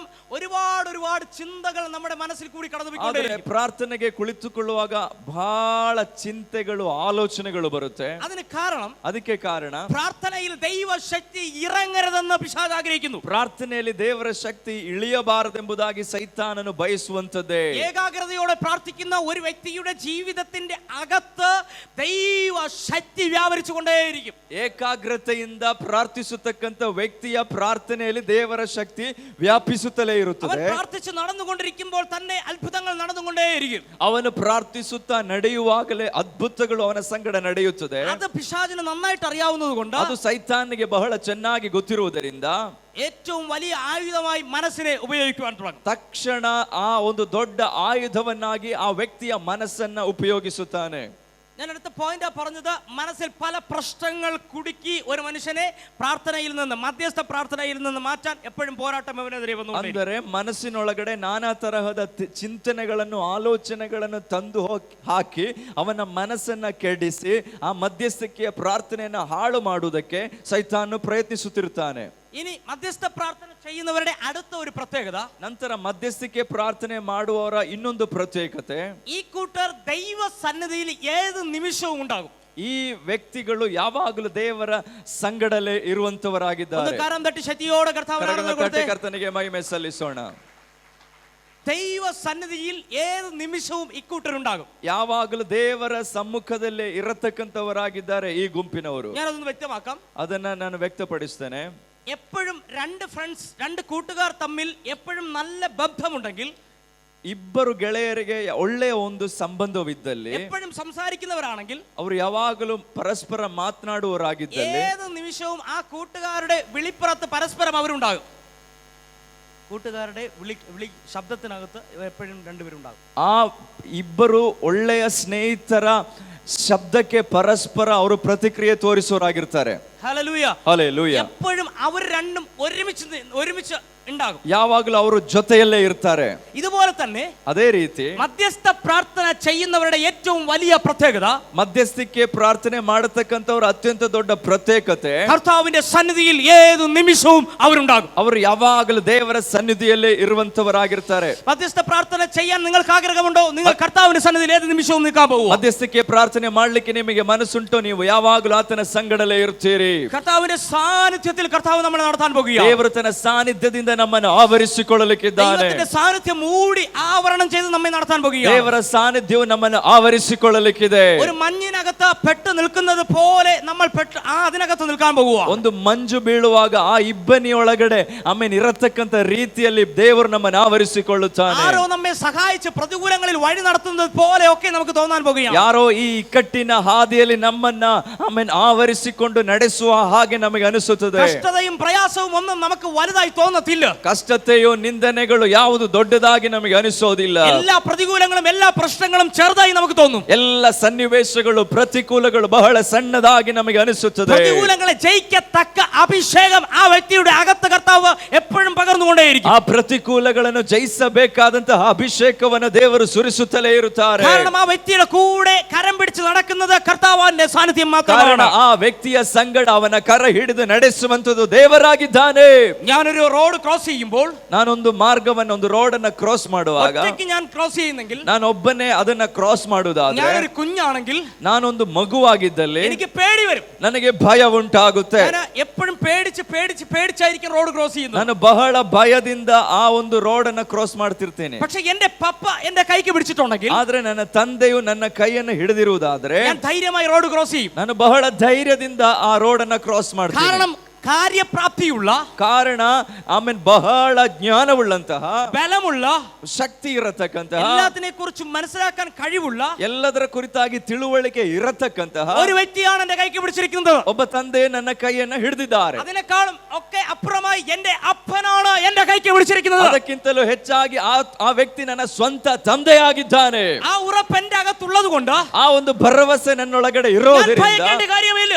ನನಗೆ ಭಯವಿಲ್ಲ. ഈ പകലിൽ, ಈ ಹಗಲ ವೇಳೆ ദൈവം നിങ്ങളുടെ കൈക്ക് പിടിച്ചിട്ടുണ്ടെങ്കിൽ, ದೇವರು ನಿಮ್ಮ ಕರವನ್ನು ಹಿಡಿದಿರುವುದಾದರೆ, ദൈവ സാന്നിധ്യത്തിന്റെ അകത്ത് നിങ്ങൾ ആയിരിക്കുന്നെങ്കിൽ, ದೇವರ ಸಾನ್ನಿಧ್ಯದ ಒಳಗಡೆ ನೀವು ಮುಳುಗಿರುವುದಾದರೆ, ഈ പകൽ നിങ്ങൾ ഭാരപ്പെടേണ്ട കാര്യമില്ല. ಇಂದು ಹಗಲ ವೇಳೆ ನೀವು ಭಯಗೊಳ್ಳಬೇಡಿರಿ. നിങ്ങളെ സഹായിക്കുന്ന ഒരു സർവശക്തൻ, ನಿಮ್ಮನ್ನು ಸಹಾಯಿಸುವ ಸರ್ವಶಕ್ತನು, ആ ദൈവ സാന്നിധ്യത്തിൽ നിങ്ങളെ ആക്കി വെച്ചിരിക്കുകയാണ്. ಆತನ ತನ್ನ ಸಾನ್ನಿಧ್ಯದಿಂದ ನಿಮ್ಮನ್ನು ഞാൻ വീണ്ടും ಆವರಿಸಿಕೊಂಡಿದ್ದಾನೆ. ആവർത്തിക്കുന്നു, ദൈവം നിങ്ങളെ ആക്കി വെച്ചിരിക്കുകയാണ്. ದೇವರು ನಿಮ್ಮನ್ನು ಅದರೊಳಗಡೆ ಇಟ್ಟಿದ್ದಾನೆ. ഒരു പൊസിഷനിൽ ഒരാൾ ആക്കി വെച്ചു കഴിഞ്ഞാൽ, ಒಂದು ಸ್ಥಾನದಲ್ಲಿ ಒಬ್ಬ ವ್ಯಕ್ತಿಯನ್ನ ದೇವರು ಇಡೋದಾದ್ರೆ, ആ പൊസിഷനിൽ നിന്ന് എടുത്തു മാറ്റാൻ മറ്റൊരു വ്യക്തിക്കും കഴിയാത്തതുപോലെ, ಆ ಸ್ಥಾನದಿಂದ ಇನ್ಯಾರಿಗೂ ಅವನನ್ನ ಬೀಳಿಸಲು ಸಾಧ್ಯವಾಗದೇ ಇರತಕ್ಕ നിങ്ങളെ ರೀತಿಯಲ್ಲಿ എടുത്തു മാറ്റാൻ ആർക്കും കഴിയത്തില്ല. ಯಾರಿಗೂ ಬೀಳಿಸಲು ಸಾಧ್ಯವಿಲ್ಲ. കർത്താവ് നിങ്ങളെ ദൈവ സാന്നിധ്യത്തിൽ ആക്കി വെച്ചിരിക്കുകയാണ്. ಆ ಒಂದು ರೀತಿಯಲ್ಲಿ ದೇವರು ತನ್ನ ಸಾನ್ನಿಧ್ಯದಿಂದ ನಮ್ಮನ್ನು ತುಂಬಿಸುತ್ತಾನೆ. രോഗം വരുമ്പോഴും നിങ്ങൾ ഓർക്കൂ, ദൈവ സാന്നിധ്യത്തിനകത്താണ്. ಆಮೇಲೆ ರೋಗ ಬರುವಾಗಲೂ ದೇವರ ಸಾನ್ನಿಧ್ಯ ನನ್ನ ಸಂಗಡ ಇದೆ ಅಂತ ನಿಮಗೆ ಗೊತ್ತಾಗುತ್ತೆ. കടഭാരം വരുമ്പോഴും നിങ്ങൾ ഓർക്കണം, ദൈവ സാന്നിധ്യത്തിനകത്താണ്. ಸಾಲಭಾರ ಬರುವಾಗಲೂ ಸಮೇತ ದೇವರ ಸಾನ್ನಿಧ್ಯ ನನ್ನ ಸಂಗಡ ಇದೆ ಅಂತ ನೀವು ತಿಳ್ಕೋಬೇಕು. പ്രശ്നത്തിന്റെ അകത്തായിരിക്കുമ്പോഴും നിങ്ങൾ ഓർക്കണം, ദൈവ സാന്നിധ്യത്തിന്റെ അകത്ത് മൂടപ്പെട്ടിരിക്കുകയാണ്. ಪ್ರತಿಯೊಂದು ಸನ್ನಿವೇಶಗಳಲ್ಲೂ ದೇವರು ನನ್ನ ಸಂಗಡ ಇದ್ದಾನೆ, ಆತನನ್ನು ಆವರಿಸಿದ್ದಾನೆ ಅಂತ ತಿಳ್ಕೋಬೇಕು. ഹല്ലേലൂയ.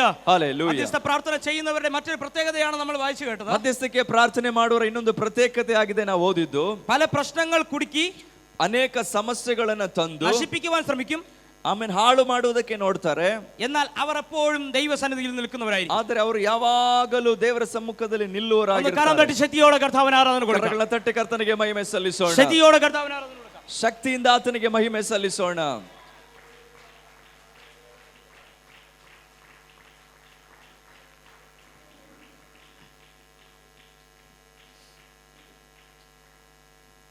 ഹല്ലേലൂയ.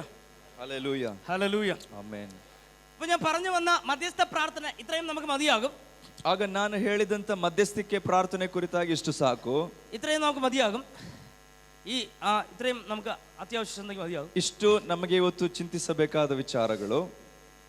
മധ്യസ്ഥ പ്രാർത്ഥനയെ കുറിച്ച് ഈ വിധത്തിലൊക്കെ നമ്മൾ ചിന്തിച്ചെങ്കിൽ, ಮಧ್ಯಸ್ಥಿಕೆ ಪ್ರಾರ್ಥನೆ ಕುರಿತಾಗಿ ಈ ರೀತಿಯೆಲ್ಲ ನಾವು ಚಿಂತಿಸಿದರು, ഇന്ന് പകൽ നമ്മൾ ഒരു തീരുമാനമെടുക്കണം. ಇಂದು ಹಗಲಿನ ವೇಳೆ ನಾವು ಒಂದು ತೀರ್ಮಾನ ತೆಗೆದುಕೊಳ್ಳಬೇಕು. ഞാൻ എന്നും യാചിച്ചു കൊണ്ടിരിക്കാൻ ആഗ്രഹിക്കുന്നില്ല. ಕರ್ತನೆ, ನಾನು ಯಾವಾಗಲೂ ಕೇವಲ ಬೇಡುತ್ತಲೇ ಇರೋದಿಲ್ಲ, എന്നും അപേക്ഷിച്ചു കൊണ്ടിരിക്കാൻ ഞാൻ ആഗ്രഹിക്കുന്നില്ല. ಯಾವಾಗಲೂ ಕೇವಲ ಕೇಳುತ್ತಲೇ ಇರೋದಿಲ್ಲ. എന്നെ കുറിച്ച് കർത്താവ് ഉദ്ദേശിക്കുന്ന ഉദ്ദേശം എന്തെന്ന് ഞാൻ മനസ്സിലാക്കുന്നു. ನನ್ನ ಕುರಿತಾಗಿ ದೇವರು ಬಯಸುವ ಉದ್ದೇಶವೇನು ಅನ್ನುವಂಥದ್ದನ್ನ ನಾನು ഞാൻ ತಿಳಿದುಕೊಳ್ಳುತ್ತೇನೆ. മധ്യസ്ഥ ചെയ്ത് പ്രാർത്ഥിക്കാൻ ആഗ്രഹിക്കുന്നു. ನಾನು ಮಧ್ಯಸ್ಥಿಕೆ ವಹಿಸಿ ಪ್ರಾರ್ಥಿಸುವುದಕ್ಕೆ ಬಯಸುತ್ತೇನೆ. അങ്ങനെ ആഗ്രഹിക്കുന്ന എത്ര പേരുണ്ട്? ആ കരങ്ങളൊന്ന് ಆ ഉയർത്തിപ്പിടിച്ച്. ರೀತಿ ಬಯಸತಕ್ಕಂಥವ್ರು ನಿಮ್ಮ ಕರಗಳ ಮೇಲೆ ಕೆತ್ತಿರಿ. ഞാൻ നിങ്ങൾക്ക് വേണ്ടി പ്രാർത്ഥിക്കാം. ನಾನು ಇವತ್ತು ನಿಮಗೋಸ್ಕರ ಪ್ರಾರ್ಥಿಸುತ್ತೇನೆ. യേശുവിൻ നാമത്തിൽ കർത്താവേ, ಯೇಸುವಿನ ನಾಮದಲ್ಲಿ ഈ ದೇವರೇ, പകൽ മധ്യസ്ഥ ചെയ്ത് പ്രാർത്ഥിക്കാൻ ആഗ്രഹിക്കുന്നവർക്ക് ಇಂದು ಹಗಲಿನ ವೇಳೆ ಮಧ್ಯಸ್ಥಿಕೆ ವಹಿಸಿ ಪ್ರಾರ್ಥಿಸಲಿಕ್ಕೆ അതിനുള്ള ಬಯಸತಕ್ಕಂಥವರು, ദൈവശക്തി ಅದಕ್ಕೆ ಬೇಕಾಗಿರುವ ದೇವರ ಶಕ್ತಿ ഈ പകലിൽ പകർന്നാട്ടെ. ಇಂದು ಹಗಲಿನ ವೇಳೆ ನೀನು ಅದನ್ನು ಹಂಚಿ ഇവർ ಕೊಡುವುದಕ್ಕಾಗಿ അസാധാരണമായ മധ്യസ്ഥ പ്രാർത്ഥനയുടെ ലെവലിലേക്ക് കയറി ಒಂದು ಅಸಾಧಾರಣವಾದ ಮಧ್ಯಸ್ಥಿಕೆಯ ಪ್ರಾರ್ಥನೆ ಹಂತಕ್ಕೆ ಅವರು ಬರಲಿ. ഇവർക്ക് എതിർക്കുന്ന പോരാട്ടങ്ങൾ മുഴുവൻ ഒഴിഞ്ഞു മാറട്ടെ. ಇವರಿಗೆ ವಿರುದ್ಧವಾಗಿರುವ ಹೋರಾಟಗಳು ನೀಗಲ್ಪಡಲಿ. ജയം കർത്താവ് നൽകിയാട്ടെ. ಜಯವನ್ನು ನೀನು ಕೊಡುವುದಕ್ಕಾಗಿ ಸ್ತೋತ್ರ. യേശുവിൻ നാമത്തിൽ തന്നെ. ಯೇಸುವಿನ ನಾಮದಲ್ಲಿ ತಂದೆ. ആമേൻ. ಆಮೆನ್. ആമേൻ.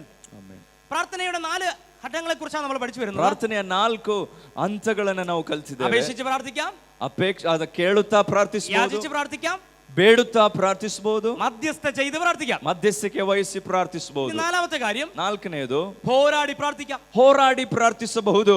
ഉറക്കൊന്ന് പറഞ്ഞേ, പോരാടി പ്രാർത്ഥിക്കാം. ಗಟ್ಟಿಯಾಗಿ ಹೇಳಿ, ಹೋರಾಡಿ ಪ್ರಾರ್ಥಿಸಬಹುದು. അടുത്തിരിക്കുന്ന കൈ കൊടുത്ത് പറഞ്ഞേ, പോരാടി പ്രാർത്ഥിക്കാം. ಪಕ್ಕದಲ್ಲಿರುವವರಿಗೆ ಕೈ ಕೊಟ್ಟು ಹೇಳಿ, ಹೋರಾಡಿ ಪ್ರಾರ್ಥಿಸು.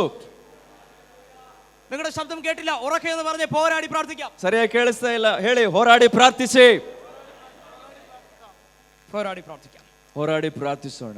റോമർക്ക് എഴുതിയ ലേഖനം 15-ാം അധ്യായം 30-31 വാക്യം ഒന്ന് വായിക്കാം. ರೋಮಾಪುರದವರಿಗೆ 15ನೇ ಅಧ್ಯಾಯ 30-31ನೇ ವಾಕ್ಯ.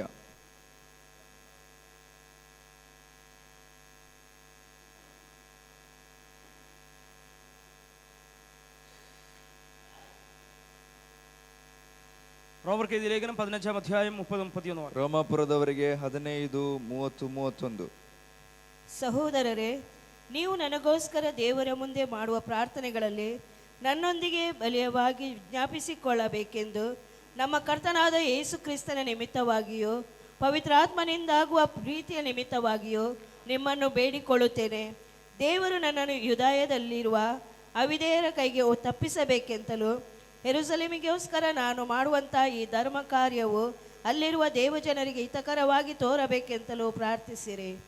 ആത്മാവിൽ പോരാടി പ്രാർത്ഥിക്കാൻ അവിടെ പറഞ്ഞിരിക്കുക. ಆತ್ಮದಲ್ಲಿ ಹೋರಾಡಿ ಪ್ರಾರ್ಥಿಸುವುದಕ್ಕೋಸ್ಕರ ಅಲ್ಲಿ ഈ ಬರೆಯಲ್ಪಟ್ಟಿದೆ. ലേഖനം എഴുതിയത് അപ്പോസ്തലനായ പൗലോസാണ്. ಈ ಪತ್ರಿಕೆಯನ್ನು ಬರೆದಿರುವಂತದ್ದು ಅಪೊಸ್ತಲನಾದ ಪೌಲನು. അദ്ദേഹം നല്ലൊരു സുവിശേഷകനാണ്. ಆ ವ್ಯಕ್ತಿಯು ಬಹಳ ಒಬ್ಬ ಸ್ವಾರ್ಥಿಕನಾಗಿದ್ದ, നല്ലൊരു അപ്പോസ്തലനാണ്. ಒಳ್ಳೆ ಒಬ್ಬ ಅಪೊಸ್ತಲನಾಗಿದ್ದ. അതിനേക്കാളും ഒക്കെ ഉപരിയായി അദ്ദേഹം നല്ല പ്രാർത്ഥനാ പോരാളിയാണ്. ಎಲ್ಲದಕ್ಕಿಂತಲೂ ಹೆಚ್ಚಾಗಿ ಹೋರಾಡಿ ಪ್ರಾರ್ಥಿಸುವ ಒಬ್ಬ ವ್ಯಕ್ತಿಯಾಗಿದ್ದನು. പ്രാർത്ഥനയുടെ ബലം എന്തെന്ന് അദ്ദേഹത്തിന് നന്നായിട്ട് അറിയാമായിരുന്നു. ಪ್ರಾರ್ಥನೆಯ ಶಕ್ತಿ ಏನೆಂಬುದನ್ನು ಚೆನ್ನಾಗಿ ಅರಿತಿದ್ದನು. അധൈര്യത്തോടെ കടന്നു ചെല്ലാൻ അദ്ദേഹം തയ്യാറല്ലായിരുന്നു. ಆಮೇನ್, ಭಯದಿಂದ ಹೋಗುವುದಕ್ಕೆ ಅವನಿಗೆ ಮನಸ್ಸಿರಲಿಲ್ಲ. കാരണം അദ്ദേഹത്തിന്റെ അകത്ത് പ്രാർത്ഥനയിൽ ബലം വെളിപ്പെട്ടുകൊണ്ടേയിരുന്നു. ಕಾರಣ ಆ ವ್ಯಕ್ತಿಯೊಳಗೆ ಪ್ರಾರ್ಥನೆಯ ಮುಖಾಂತರ ದೇವರ ಬಲವು ಸಿಗುತ್ತಲೇ ಇತ್ತು. നിങ്ങളിൽ പ്രാർത്ഥനയിൽ കൂടി ദൈവം അകത്ത് പകരുന്ന ശക്തി ചെറുതല്ലെന്ന് തിരിച്ചറിയണം. ನಿಮ್ಮ ಪ್ರಾರ್ಥನೆಯ ಮುಖಾಂತರವಾಗಿ ದೇವರು ನಮಗೆ ಕೊಡುವಂತ ಶಕ್ತಿ ಸಣ್ಣದಲ್ಲ ಅನ್ನುವಂಥದ್ದನ್ನ ಗ್ರಹಿಸಿಕೊಳ್ಳಿರಿ. അത് ലോകത്തെ ജയിച്ച, പാതാളത്തെ ജയിച്ച,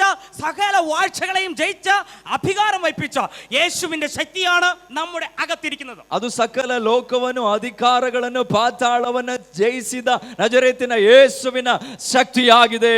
ഹല്ലേലൂയ. ಹಲ್ಲೆಲೂಯ. ആ ശക്തി അകത്ത് പ്രാപിച്ച പൗലോസ് പറയുന്നു, ಆ ಶಕ್ತಿಯನ್ನ ಒಳಗಡೆ ಹೊಂದಿಕೊಂಡಂತ ಪೌಲನು എന്റെ ಹೇಳ್ತಿದ್ದಾನೆ, അകത്ത് ആ ശക്തി ഉണ്ട്. ನನ್ನೊಳಗಡೆ ಆ ಶಕ್ತಿ ಅದೇ. ദൈവമക്കളെ, നിങ്ങൾ എന്നോട് കൂടെ ചേർന്ന് നിന്ന് ನೀವು ನನ್ನೊಂದಿಗೆ ಸೇರಿ ನಿಂತುಕೊಂಡು ആത്മാവിൽ പോരാടണം എന്ന് ഞാൻ ആഗ്രഹിക്കുന്നു. ಆತ್ಮದಲ್ಲಿ ಬಲೀಯವಾಗಿ ಅಥವಾ ಹೋರಾಡಿ ಪ್ರಾರ್ಥಿಸಬೇಕು. ദൈവസഭയിൽ ദൈവദാസൻ നന്നായി പ്രാർത്ഥിക്കുന്നുണ്ട്. ಸಭೆಯಲ್ಲಿ ದೇವರ ಸೇವಕರು ಚೆನ್ನಾಗಿ അദ്ദേഹത്തിന് ಪ್ರಾರ್ಥಿಸಿದ್ದಾರೆ. ദൈവം കൊടുത്ത ദർശനത്തിനൊത്തവണ്ണം അദ്ദേഹം ആത്മാർത്ഥതയോടെ പ്രാർത്ഥിക്കുന്നുണ്ട്. ಅವರಿಗೆ ದೇವರು ಕೊಟ್ಟ ದರ್ಶನಕ್ಕೆ ಅನುಗುಣವಾಗಿ ಯಥಾರ್ಥವಾಗಿ സഭയ്ക്ക് ಪ್ರಾರ್ಥಿಸಿದ್ದಾರೆ. വേണ്ടി, ജനത്തിന് വേണ്ടി പോരാടി പ്രാർത്ഥിക്കുന്നുണ്ട്. ಸಭೆಗಾಗಿ ಜನರಿಗಾಗಿ ಹೋರಾಡಿ ഈ ಪ್ರಾರ್ಥಿಸುತ್ತಿದ್ದಾರೆ. വചനത്തിൽ നിന്ന് ദൈവ സഭയ്ക്ക് ഒരു സന്ദേശം തരികയാണ്. ಈ ಪಟ್ಟಣದೊಳಗಡೆ ದೇವರೊಂದು ಸಂದೇಶವನ್ನು ಕೊಡುತ್ತಿದ್ದಾರೆ. ദൈവസഭയിലെ ഓരോ ദൈവജനവും ದೇವರ ಸಭೆಯ ಒಂದೊಂದು ವ್ಯಕ್ತಿಗಳು ദൈവദാസനോട് ചേർന്ന് നിന്ന് പോരാടി ನಿಮ್ಮ പ്രാർത്ഥിക്കണം. ಸಭಾಪಾಲಕರೊಂದಿಗೆ ಸೇರಿ ನಿಂತು ಹೋರಾಡಿ ಪ್ರಾರ್ಥಿಸತಕ್ಕದ್ದು. ചേർന്ന് നിന്ന് പ്രാർത്ഥിക്കണം. ಜೊತೆಯಾಗಿ ಸೇರಿ ನಿಂತು ಪ್ರಾರ್ಥಿಸಿರಿ. ഒറ്റയ്ക്ക് നിന്ന് പ്രാർത്ഥിക്കുന്നതിനേക്കാളും ಒಬ್ಬಂಟಿಗರಾಗಿ ನಿಂತು ಪ್ರಾರ್ಥಿಸುವುದಕ್ಕೆ ഒരുമിച്ച് പോരാടുന്നത് നല്ലതാ. ಒಟ್ಟಾಗಿ ಹೋರಾಡುವುದು ಒಳ್ಳೆಯದು. അടുത്തിരിക്കുന്നവർക്ക് കൈ കൊടുത്തിട്ടൊന്ന് പറഞ്ഞേ. ಪಕ್ಕದಲ್ಲಿರುವವರಿಗೆ ಕೈ ಕೊಟ್ಟು ಹೇಳಿ.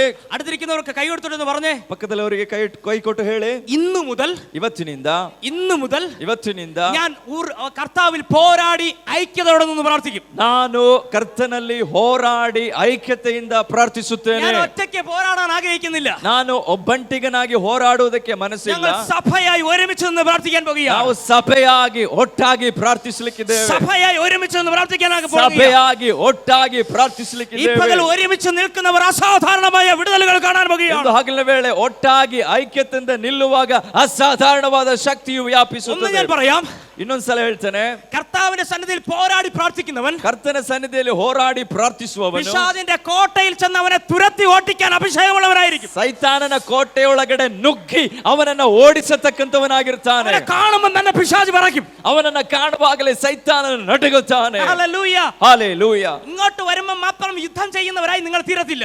ಈ ಕಡೆ ಬರುವಾಗ ಮಾತ್ರ ಯುದ್ಧ ಮಾಡುವವರಲ್ಲ. വരുമ്പോൾ മാത്രം രാത്രികാലങ്ങളിൽ എഴുന്നേറ്റ് പ്രാർത്ഥിക്കുന്നവരായി തീരത്തില്ല. ಕೆಲವು ಸಮಯಗಳಲ್ಲಿ ಮಾತ್ರ ಎದ್ದು ಪ್ರಾರ್ಥಿಸುವರಾಗುವುದಲ್ಲ. പോരാടി പ്രാർത്ഥിക്കാൻ ആത്മശക്തി അകത്ത് പ്രാപിച്ചവർ, ಹೋರಾಡಿ ಪ್ರಾರ್ಥಿಸಲಿಕ್ಕೆ ಆತ್ಮಶಕ್ತಿ ಒಳಗಡೆ ಹೊಂದಿಕೊಂಡವರು, അങ്ങ് ചെന്ന് പിശാചിന്റെ കോട്ടയിൽ ചെന്ന് അവനെ തകർക്കാണ്ടയ അഭിഷേകം ദൈവം അവന്റെ അകത്ത് പകർന്നിട്ടുണ്ടാകും. ಸೈತಾನನ ಇರತಕ್ಕಂತ ಕೋಟೆ ಒಳಗಡೆ ನುಗ್ಗಿ ಅವನನ್ನ ಓಡಿಸುವನಾಗಿರ್ತಾನೆ. പിശാചിന്റെ കോട്ടയിൽ പോകാൻ ഭയക്കുന്നെങ്കിൽ നിങ്ങൾ ഇപ്പോൾ പ്രാർത്ഥനയിൽ ആദ്യത്തെ പടിയിലാണ്.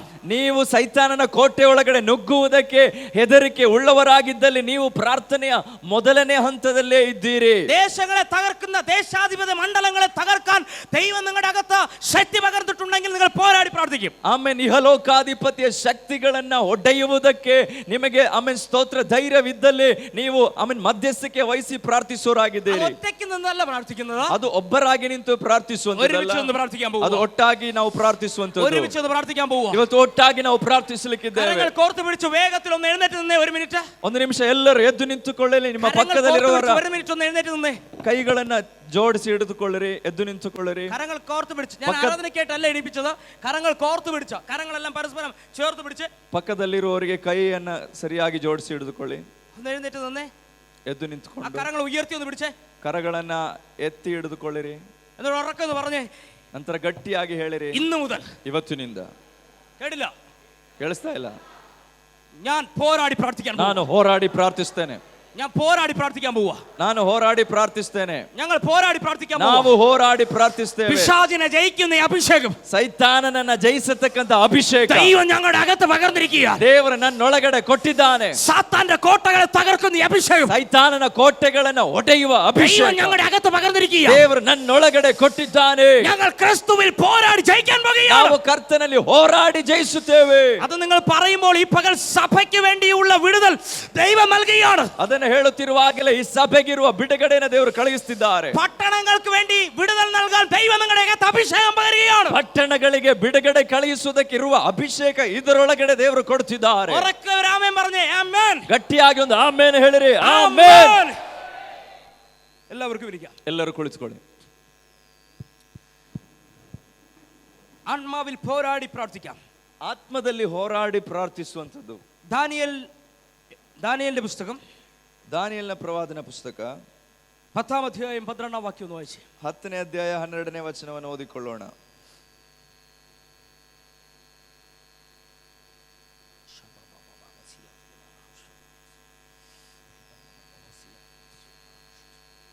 ಆಮೇಲೆ ಅವನು ನನಗೆ, ದಾನಿಯೇಲನೇ, ಭಯಪಡಬೇಡ.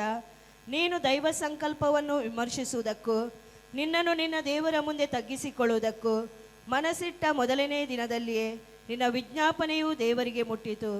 ಆ ವಿಜ್ಞಾಪನೆ ನಿಮಿತ್ತವೇ ನಾನು ಬಂದೆನು. Hallelujah, hallelujah, hallelujah. നമുക്കറിയാവുന്ന പോർഷൻ ആയതുകൊണ്ട് ഞാൻ പറഞ്ഞു വിടാം. ನಮಗೆ ಗೊತ್ತಿರುವ ಒಂದು ಭಾಗವಾಗಿರುವುದರಿಂದ ನಾನು ಬೇಗನೆ ಹೇಳುವುದಕ್ಕೆ ಬಯಸುತ್ತೇನೆ. ദാനിയേലിന്റെ പ്രാർത്ഥനയ്ക്ക് മറുപടി കിട്ടത്തില്ലെന്ന് മറ്റുള്ള എല്ലാ ശക്തികളും നിന്ന് പറയുമ്പോൾ, ದಾನಿಯೇಲನ ಪ್ರಾರ್ಥನೆಗೆ ಉತ್ತರ ಸಿಕ್ಕೋದಿಲ್ಲವೆಂಬುದಾಗಿ ಉಳಿದ ಎಲ್ಲ ಶಕ್ತಿಗಳು ಹೇಳುತ್ತಿದ್ದಾಗ, കർത്താവ് അതിന്റെ തടസ്സങ്ങൾ മാറ്റാൻ, ದೇವರು ಅವನ ತಡೆಗಳನ್ನು ನೀಗಿಸುವುದಕ್ಕಾಗಿ പോരാടി പ്രാർത്ഥിച്ച ദാനിയേലിനെ അഭിഷേകം ചെയ്തു. ಹೋರಾಡಿ ಪ್ರಾರ್ಥಿಸುವುದಕ್ಕಾಗಿ ದಾನಿಯೇಲನನ್ನು ದೇವರು ಅಭಿಷೇಕ അവനെതിരെ ಮಾಡುತ್ತಾರೆ. തടസ്സങ്ങൾ ഒത്തിരി ഭയങ്കരമായിരുന്നു. ಅವನಿಗಿದ್ದಂತಹ ತಡೆಗಳು ಬಹಳ ವ್ಯತ್ಯಸ್ತವಾದವ. ഞാനൊരു സത്യം നിങ്ങളോട് പറയാം. ನಾನೊಂದು ವಿಷಯ ನಿನಗೆ നിങ്ങൾ പ്രാർത്ഥനയ്ക്കിരിക്കുമ്പോൾ ഒരു പക്ഷേ നിയമം നിങ്ങൾക്ക് അനുകൂലമായി നിന്നെന്ന് വരത്തില്ല. ನೀವು ಪ್ರಾರ್ಥನೆ ಮಾಡುವುದಕ್ಕೆ ಶುರು ಮಾಡುವಾಗ ನಿಯಮಗಳು ಒಂದು ವೇಳೆ ನಿಮಗೆ ಅನುಕೂಲವಾಗಿರೋದಿಲ್ಲ. നിങ്ങളുടെ പ്രാർത്ഥനയെ തകർക്കാൻ, ನಿಮ್ಮ ಪ್ರಾರ್ಥನೆಯನ್ನ ಹಾಳು ಮಾಡುವುದಕ್ಕೆ, നിങ്ങളുടെ മിനിസ്ട്രിയെ തകർക്കാൻ, ನಿಮ್ಮ ಸೇವೆಯನ್ನು ಹಾಳು ಮಾಡುವುದಕ್ಕೆ, നിങ്ങളുടെ എല്ലാ പ്രവർത്തനങ്ങളെയും തകർക്കാൻ, ನಿಮ್ಮ ಎಲ್ಲ ಸೇವೆಗಳನ್ನು ಹಾಳು ಮಾಡುವುದಕ್ಕೆ വളരെ ശക്തമായി ഒരു പ്രതികൂലം കയറി വന്നു വരും. ಬಹಳ ಶಕ್ತವಾಗಿ ಒಂದು ಪ್ರತಿಕೂಲ ಹತ್ತಿ ಬರಬಹುದು. നിങ്ങൾ പ്രാർത്ഥിച്ച വിഷയത്തിനകത്ത് മറുപടി കിട്ടുന്നില്ലെന്ന് ഒരുപക്ഷെ തോന്നും. ನೀವು ಪ್ರಾರ್ಥಿಸುವ ವಿಷಯಗಳಿಗೆ ಉತ್ತರ ಸಿಗುತ್ತಿಲ್ಲವೆಂಬುದಾಗಿ ಅನಿಸಬಹುದು. പക്ഷെ മടുത്തുകൂടാതെ പ്രാർത്ഥിക്കണം. ಆದರೆ ಬೇಸರಗೊಳ್ಳದೆ ಪ್ರಾರ್ಥಿಸಬೇಕು. പോരാടി പ്രാർത്ഥിക്കണം. ಹೋರಾಡಿ ಪ್ರಾರ್ಥಿಸಬೇಕು. യുദ്ധം ചെയ്യും പോലെ പ്രാർത്ഥിക്കണം. ಯುದ್ಧ ಮಾಡುವ ರೀತಿಯಲ್ಲಿ ಪ್ರಾರ್ಥಿಸಬೇಕು. ഹല്ലേലൂയ. ಹಲ್ಲೆಲೂಯಾ. അങ്ങനെ പ്രാർത്ഥിക്കുന്ന ചിലരുടെ ജീവിതത്തിനകത്ത് ചില ഉത്തരം വെളിപ്പെട്ട് വരാൻ പോകും. ಹಾಗೆ ಪ್ರಾರ್ಥಿಸುವವರ ಜೀವಿತದಲ್ಲಿ ಕೆಲವು ಉತ್ತರಗಳು ಇವತ್ತು ಲಭಿಸುತ್ತಿವೆ. നിങ്ങൾക്ക് മറുപടി കിട്ടാതിരിക്കത്തില്ല. ನಿಮಗೆ ಉತ್ತರ ಸಿಗದಿರುವುದಿಲ್ಲ. ദൈവം നിങ്ങളുടെ കൺമുമ്പിൽ ചില മറുപടികൾ നൽകാൻ പോകുകയാണ്. ದೇವರು ನಿಮ್ಮ ಕಣ್ಣೆದುರಿಗೆ ಕೆಲವು ಉತ್ತರಗಳನ್ನು ಕಳುಹಿಸುತ್ತಿದ್ದಾನೆ. നിങ്ങൾ വിശ്വസിക്കുന്നെങ്കിൽ അവസാന പ്രാർത്ഥനയ്ക്ക് മുമ്പ് ഈ നിമിഷം തന്നെ നിങ്ങൾക്ക് വേണ്ടി കർത്താവ് ചില പ്രാർത്ഥനകളുടെ മറുപടി തന്ന് അനുഗ്രഹിക്കാൻ ಈ പോകുകയാണ്. ಪ್ರಾರ್ಥನೆ ಮುಗಿಯುವುದಕ್ಕಿಂತ ಮೊದಲ ಕೆಲವು ವಿಚಾರಗಳಿಗೆ ದೇವರು ನಿಮ್ಮ ವಿಷಯದಲ್ಲಿ ಅದ್ಭುತಗಳನ್ನು ಮಾಡುತ್ತಿದ್ದಾರೆ. പരിശുദ്ധാത്മാവിനോട് പറയുന്നു, ಪರಿಶುದ್ಧಾತ್ಮ ನನಗೆ ಹೇಳ್ತಿದ್ದಾರೆ, വർഷങ്ങൾ കൊണ്ട് ಅನೇಕ ವರ್ಷಗಳಿಂದ ലഭിക്കാത്ത ചില നന്മകൾ ಸಿಗದೆ ಇರತಕ್ಕಂತ ಕೆಲವು ಆಶೀರ್ವಾದಗಳು സെക്കൻഡ് കൊണ്ട്, ಒಂದೇ ಸೆಕೆಂಡಿನಲ್ಲಿ, ഒറ്റ സെക്കൻഡ് കൊണ്ട് ಒಂದೇ ಒಂದು ಸೆಕೆಂಡಿನಲ್ಲಿ കർത്താവ് നിങ്ങൾക്ക് വേണ്ടി തുറക്കാൻ പോകുകയാണ്. ನಿಮಗೋಸ್ಕರ ಕೊಡಲಿಕ್ಕಿದ್ದಾನೆ. ചില വഴികൾ നിങ്ങൾക്ക് വേണ്ടി തുറക്കാൻ പോകുകയാണ്. ಮಾರ್ಗಗಳನ್ನು ಕೊಡಲಿಕ್ಕಿದ್ದಾನೆ. മനുഷ്യൻ നിങ്ങളുടെ മുമ്പിൽ അടച്ചു. ಆಮೇಲೆ ಮನುಷ್ಯರು ನಿನ್ನ ಮುಂದೆ ನೀವು ಆಶ್ಚರ್ಯ ಪಡುತ್ತಾರೆ. നിയമങ്ങൾ നിങ്ങളുടെ മുമ്പിൽ വഴി അടച്ചു. ನಿನ್ನ ಮುಂದೆ ನಿಯಮಗಳು ತಡೆಯಾಗಿ ನಿಂತರು ಕೂಡ പിശാച് പറഞ്ഞു അത് നടക്കത്തില്ല. ಸೈತಾನ್ ಹೇಳ್ತಾನೆ ಅದು ನಡೆಯೋದಿಲ್ಲ. പക്ഷേ യേശു ഈ പകൽ നിങ്ങൾക്ക് വേണ്ടി വഴി തുറക്കുകയാണ്. ಆದರೆ ಯೇಸು ಇಂದು ಹಗಲಿನ ವೇಳೆ ನಿಮಗೋಸ್ಕರ ಮಾರ್ಗವನ್ನ ತೆರೆಯುತ್ತಿದ್ದಾನೆ. യേശു ഒരു വാതിൽ തുറന്നാൽ ಆತನ ಒಂದು ಬಾಗಿಲನ್ನು ತೆರೆಯುವುದಾದ್ರೆ ആർക്കും അടയ്ക്കാൻ കഴിയത്തില്ല. ಅದು ಯಾರಿಂದಲೂ ಮುಚ್ಚಲು ಸಾಧ್ಯವಿಲ್ಲ. യേശു ഒരു വാതിൽ തുറന്നാൽ ಆತನ ಒಂದು ಬಾಗಿಲ ತೆರೆಯುವುದಾದ್ರೆ ആർക്കും അടയ്ക്കാൻ കഴിയത്തില്ല. ಯಾರಿಗೂ ಮುಚ್ಚಲು ಸಾಧ್ಯವಿಲ್ಲ. പരിശുദ്ധാത്മാവ് ഈ പകൽ നിങ്ങൾക്ക് വേണ്ടി വാതിൽ തുറക്കുകയാണ്. ಪವಿತ್ರಾತ್ಮನು ತಾನೇ ಬಾಗಿಲನ್ನು ತೆರೆಯುತ್ತಿದ್ದಾನೆ. ഈ പകൽ പരിശുദ്ധാത്മാവ് വ്യക്തമായി പറയുന്നു, ಪರಿಶುದ್ಧಾತ್ಮನು ವ್ಯಕ್ತವಾಗಿ ಹೇಳ್ತಿದ್ದಾರೆ, വർഷങ്ങൾ കൊണ്ട് നിങ്ങൾ കറഞ്ഞ ഫിനാൻഷ്യൽ പ്രോബ്ലങ്ങൾ, ಅನೇಕ ವರ್ಷಗಳಿಂದ ನೀವು ಕೇಳುತ್ತಿರತಕ್ಕಂತ ಆ ಹಣಕಾಸಿನ ವ್ಯವಸ್ಥೆಗಳು, സാമ്പത്തികമായ ബുദ്ധിമുട്ടുകളുടെ നടുവിൽ ಆ ಒಂದು ಆರ್ಥಿಕವಾದ ಆಮೇಲೆ ಸನ್ನಿವೇಶಗಳು ദൈവം നിങ്ങൾക്ക് വേണ്ടി ഈ പകൽ വഴി തുറക്കുന്നു. ದೇವರಿಂದ ಹಗಲ ವೇಳೆ ಅದನ್ನು ತೆರೆಯುತ್ತಿದ್ದಾರೆ. മോശയുടെ വാക്ക് കേട്ട് ഇറങ്ങിയ ഇസ്രായേൽ ജനം ಮೋಶೆಯ ಮಾತು ಕೇಳಿ ಇಳಿದಂತ ಇಸ್ರಾಯೇಲ್ ಜನರಿಗೆ പകുതി വഴിയിൽ വന്നു. ಆಮೇಲೆ ಅವರು ಮಧ್ಯದಲ್ಲಿ ಬಂದಾಗ ചെങ്കടൽ മുന്നിൽ കാണുകയാണ്. ಕೆಂಪು ಸಮುದ್ರವದೇ ബാക്കിൽ ഫറവോനാണ്. ಆಮೇಲೆ ಹಿಂದುಗಡೆ ಫರೋಹನನು ಸೈನ್ಯ വേഗത്തിൽ ಬರ್ತಿದ್ದಾರೆ. ഓടി രക്ഷപ്പെടാൻ കഴിയാതെ രണ്ട് സൈഡും പർവ്വതങ്ങൾ നിൽക്കുകയാണ്. ಎರಡು ಕಡೆಗೆ ಪರ್ವತಗಳಿವೆ. വലത് ഇടത് നാല് വശവും അടഞ്ഞു നിൽക്കുകയാണ്. ಆಗ ಎದುರುಗಡೆ ಬಲಗಡೆ ಎಡಗಡೆ ಹಿಂದುಗಡೆ ನಾಲ್ಕು ಕಡೆಯಿಂದಲೂ ಪ್ರತಿಕೂಲ. എങ്ങോട്ട് പോകണമെന്നറിയത്തില്ല. ಯಾವ ಕಡೆ ಹೋಗಬೇಕೆಂಬುದಾಗಿ ಗೊತ್ತಿಲ್ಲ. എങ്ങോട്ട് ഓടി ഒളിക്കണമെന്നറിയത്തില്ല. ಎಲ್ಲಿಗೆ ಹೋಗಿ ಅಡಗಬೇಕೆಂಬುದಾಗಿ ಗೊತ್ತಿಲ್ಲ. ആര് വന്ന് രക്ഷിക്കുമെന്നറിയത്തില്ല. ರಕ್ಷಿಸುವುದಕ್ಕೆ ಯಾರು ಇಲ್ಲದೆ ಇರುವ കാരണം ಸಮಯ. അവർ കേട്ടത് മോശയുടെ വാക്കായിരുന്നു. കാരണം അവർ കേട്ടത് മോശയുടെ വാക്കായിരുന്നു. ಕಾರಣ ಅವರು ಕೇಳಿದ್ದು ಮೋಶೆಯ ಮಾತುಗಳು ಮಾತ್ರ. എന്നാൽ മോശ കേട്ടത് ദൈവത്തിന്റെ ശബ്ദമായിരുന്നു. ಆದರೆ ಮೋಶೆ ಕೇಳಿದ್ದು ದೇವರ ಶಬ್ದವಾಗಿತ್ತು. മനുഷ്യന്റെ വാക്ക് കേട്ട ജനം ഭയപ്പെട്ടു പോയി. ಮನುಷ್ಯನ ಮಾತು ಕೇಳಿದ್ರೆ ಜನರಿಗೆ ಭಯ ಉಂಟಾಗುತ್ತೆ. കർത്താവിന്റെ വാക്ക് കേട്ട മോശ ധൈര്യത്തോടെ നിന്നു. ಆದರೆ ದೇವರ ಶಬ್ದವನ್ನ ಡೈರೆಕ್ಟ್ ಆಗಿ ಆಲಿಸಿದ ಮೋಶೆ ಧೈರ್ಯವುಳ್ಳವನಾದನು. മോശയോട് കർത്താവ് പറഞ്ഞു, ಮೋಶೆಗೆ ದೇವರು ಹೇಳ್ತಾನೆ, നിന്റെ കയ്യിലിരിക്കുന്ന വടി, ನಿನ್ನ ಕೈಯಲ್ಲಿರತಕ್ಕಂತ ಕೋಲನ್ನು, നിന്നെ ഞാൻ ശുശ്രൂഷയ്ക്ക് തിരഞ്ഞെടുത്തപ്പോൾ നിനക്ക് അടയാളമായി ചില മാതൃകൾ കാണിച്ച, ನಿನ್ನ ಸೇವೆಗೆ ನಾನು ಕರೆದಂತ ಸಮಯದಲ್ಲಿ ಕೆಲವು ಸೂಚಕ ಕಾರ್ಯಗಳನ್ನು ಮಾಡಿದಂತಹ ಅದೇ ಕೋಲು. ആ വടി നിസ്സാരമായ വടിയല്ല. ಆ ಕೋಲು ಒಂದು ಸಾಧಾರಣ ಕೋಲಲ್ಲ. ആ വടിയിൽ നിനക്ക് വേണ്ടിയുള്ള വിടുതൽ ഒളിഞ്ഞു കിടപ്പുണ്ട്. ಆ ಕೋಲಲ್ಲಿ ನಿನಗಿರತಕ್ಕಂತ ಎಲ್ಲಾ ಬಿಡುಗಡೆಯೂ ಇದೆ. കുഞ്ഞ നിന്റെ കയ്യിൽ കിടക്കുന്ന വടി ഒന്ന് എടുത്തോ. ನಿನ್ನ ಕೈಯಲ್ಲಿರತಕ್ಕಂತ ಆ ಕೋಲನ್ನು ತೆಗೆದುಕೋ. ഒന്ന് നീട്ടിക്കോ. ನೀನು ಈ ಸಮಯ ಚಾಚಬೇಕು. ചെങ്കടലിന്റെ കടലിന്റെ നടുവിൽ നീ ഒരു വഴി കാണാൻ പോവുക. ಕೆಂಪು ಸಮುದ್ರದಲ್ಲಿ ಒಂದು ಮಾರ್ಗವನ್ನ ನೀನು ചെങ്കടലിന്റെ ನೋಡಲಿಕ್ಕೆ നടുവിൽ നീ ഒരു വഴി കാണാൻ ಕೆಂಪು പോവുക. ಸಮುದ್ರದ മധ്യದಲ್ಲಿ ಒಂದು ಮಾರ್ಗ ಸಿದ್ಧವಾಗುತ್ತಿದೆ. 4 വശവും അടച്ചു കിടക്കുന്ന ചില വാഗ്ദത്തങ്ങൾ നിങ്ങൾക്ക് വേണ്ടി ഈ പകൽ തമ്പുരാൻ തുറക്കാൻ പോവുക. 4 ಕಡೆಯಿಂದಲೂ ಮುಚ್ಚಲ್ಪಟ್ಟಿರತಕ್ಕಂಥ ವಾಗ್ದಾನಗಳು ನಿಮಗೋಸ್ಕರ ತೆರೆಯಲ್ಪಡುತ್ತದೆ. നിങ്ങളുടെ അകത്ത് വെളിപ്പെട്ട് വരേണ്ട ചില നന്മകൾ ദൈവാത്മാവ് ഈ പകൽ തുറക്കാൻ പോവുകയാണ്. ನಿಮ್ಮೊಳಗಡೆ ಪ್ರಕಟವಾಗಬೇಕಾಗಿರತಕ್ಕಂಥ ಬಿಡುಗಡೆಗಳು ಅದು ಪ್ರಕಟವಾಗುತ್ತಿವೆ. യേശു അധികാരമുള്ളവനായി നിങ്ങൾക്ക് വേണ്ടി കൽപ്പിക്കാൻ തുടങ്ങുകയാണ്. ಯೇಸು ಅಧಿಕಾರವುಳ್ಳವನಾಗಿ ನಿಮಗೋಸ್ಕರ ಕಲ್ಪಿಸುತ್ತಿದ್ದಾನೆ. കാറ്റേ അടങ്ങ, കടലേ ശാന്തമാക എന്ന് പറഞ്ഞ യേശുവിന്റെ ശക്തി നിങ്ങളുടെ ജീവിതത്തിനകത്ത് ഇറങ്ങാൻ പോവുകയാണ്. ಬಿರುಗಾಳಿಯೇ ಶಾಂತವಾಗು, ಸಮುದ್ರವೇ ಮರೆಯಬೇಡೆಂಬುದಾಗಿ ಹೇಳಿದಂತಹ ಯೇಸುವಿನ ಸಾನ್ನಿಧ್ಯವು ഈ നിമിഷം നിങ്ങൾക്ക് ഒരു അത്ഭുതമായി മാറാൻ പോകുന്നു.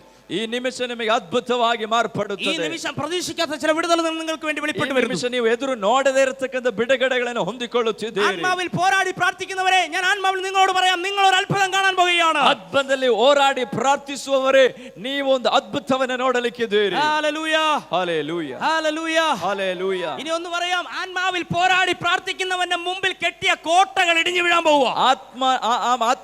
ಆತ್ಮನಲ್ಲಿ ಪ್ರಾರ್ಥಿಸುವವರ ಮುಂದೆ ಕಟ್ಟಲ್ಪಟ್ಟಿರತಕ್ಕಂಥ ಕೋಟೆಗಳು ಒಡೆಯಲ್ಪಡುತ್ತದೆ. നിങ്ങൾക്ക് ലഭിക്കേണ്ട വാഗ്ദത്ത ഭൂമി, ನಿಮಗೆ ಲಭಿಸಬೇಕಾದಂತ ವಾಗ್ದಾನ ಸಹಿತವಾದ ಭೂಮಿಯು, ಅವಕಾಶವಾಗಿ കിട്ടേണ്ടിയ പല നന്മകൾ, ನಿಮಗೆ ಅವಕಾಶವಾಗಿ ದೊರೆಯಬೇಕಾದ ಕೆಲವು ಆಶೀರ್ವಾದಗಳು ഇന്നും അടയപ്പെട്ട് കിടക്കുന്നെങ്കിൽ ಇವತ್ತು ಕೂಡ ಅದು ಮುಚ್ಚಲ್ಪಟ್ಟಿರುವುದಾದ್ರೆ ദൈവം ആ വാഗ്ദത്ത ഭൂമിയിൽ കൊണ്ടെത്തിക്കാൻ പോകുകയാണ്. ದೇವರು ಆ ವಾಗ್ದಾನ ದೇಶಕ್ಕೆ ಕರೆದೊಯ್ಯಲಿಕ್ಕಿದ್ದಾನೆ. ദൈവം വാഗ്ദത്ത പ്രദേശത്ത് കൊണ്ടെത്തിക്കാൻ പോകുകയാണ്. ನಿಮ್ಮನ್ನು ದೇವರು ವಾಗ್ದಾನ ದೇಶಕ್ಕೆ ಕರೆದೊಯ್ಯಲಿಕ್ಕಿದ್ದಾನೆ. ദൈവം നിങ്ങൾക്ക് പറഞ്ഞ വാഗ്ദത്ത ഭൂമിയിലേക്ക് നിങ്ങൾ കാൽ ചവിട്ടാൻ പോകുന്ന ദിവസങ്ങളായി മാറാൻ പോകുകയാണ്. ವಾಗ್ದಾನವಾಗಿ ಸಿಗಬೇಕಾದದ್ರಲ್ಲಿ ನೀವು ಕಾಲಿಡಲಿಕ್ಕಿದ್ದೀರಿ. നിങ്ങളുടെ അകത്ത് കിടക്കുന്ന വാഗ്ദത്തങ്ങൾ വെളിപ്പെട്ട് വരാൻ പോകുകയാണ്. ಒಳಗಡೆ ಇರತಕ್ಕಂಥ ವಾಗ್ದಾನಗಳು ಪ್ರಕಟವಾಗಿ അതിന് ആത്മാവിൽ പോരാടി പ്രാർത്ഥിക്കണം. ಆತ್ಮದಲ್ಲಿ ಹೋರಾಡಿ ಪ್ರಾರ್ಥಿಸಬೇಕು. ആത്മാവിൽ പോരാടി പ്രാർത്ഥിക്കണം. ಆತ್ಮದಲ್ಲಿ ಹೋರಾಡಿ ಪ್ರಾರ್ಥಿಸಬೇಕು. പിശാചിനെ കണ്ട് പേടിച്ചോടുന്നവനല്ല ആത്മാവിൽ പോരാടി പ്രാർത്ഥിക്കുന്നവൻ. ಸೈತಾನನನ್ನ ನೋಡಿ ಆಮೆನ್ ಹೆದರಿ ಓಡತಕ್ಕಂಥವನಲ್ಲ ಆತ್ಮಭರಿತನು. പ്രശ്നങ്ങൾ തകർക്കാൻ വരുമ്പോഴും ധൈര്യത്തോടെ ചങ്കുറപ്പോടെ നിന്ന് പ്രാർത്ഥിക്കാൻ കഴിയണം. ಏನೇ ಸಮಸ್ಯೆ ಬಂದರೂ ಧೈರ್ಯದಿಂದ ನಿಂತು ಪ್ರಾರ್ಥಿಸತಕ್ಕಂಥವನಾಗಿರಬೇಕು. ദാനിയേൽ പറഞ്ഞു, ದಾನಿಯೇಲ್ ಹೇಳ್ತಾನೆ, എന്റെ ദൈവം എന്നെ വിടുവിക്കും. ನನ್ನ ದೇವರು ನನ್ನ ಬಿಡಿಸ್ತಾರೆ. ശദ്രക് മേശക് അബേദ്നെഗോ പറഞ്ഞു, ಶದ್ರಕ್ ಮೇಷಕ್ ಅಬೇದ್ನೆಗೋ ಅವರು ಹೇಳಿದ್ರು, എന്റെ ദൈവം എന്നെ വിടുവിച്ചാലും ನನ್ನ ದೇವರು ನನ್ನನ್ನು ಬಿಡಿಸಿದರು അല്ലെങ്കിലും ಬಿಡಿಸದಿದ್ದರು ഞാൻ ഈ സ്വർണ്ണബിംബത്തെ നമസ്കരിക്കത്തില്ല. ಈ ಪ್ರತಿಮೆಯ ಮುಂದೆ ಅಡ್ಡ ಬೀಳಲು കാരണം എന്റെ ദൈവം എന്നെ വിടുവിക്കും എന്നുള്ള ഉറപ്പ് എന്റെ അകത്തിരിക്കുകയാണ്. ಕಾರಣ ಆತ ನನ್ನನ್ನು ಬಿಡಿಸುತ್ತಾನೆ ಎಂಬ ಧೈರ್ಯ ನನ್ನೊಳಗಡೆ ಅದೇ. പിന്മാറ്റത്തിൽ പോകരുത്.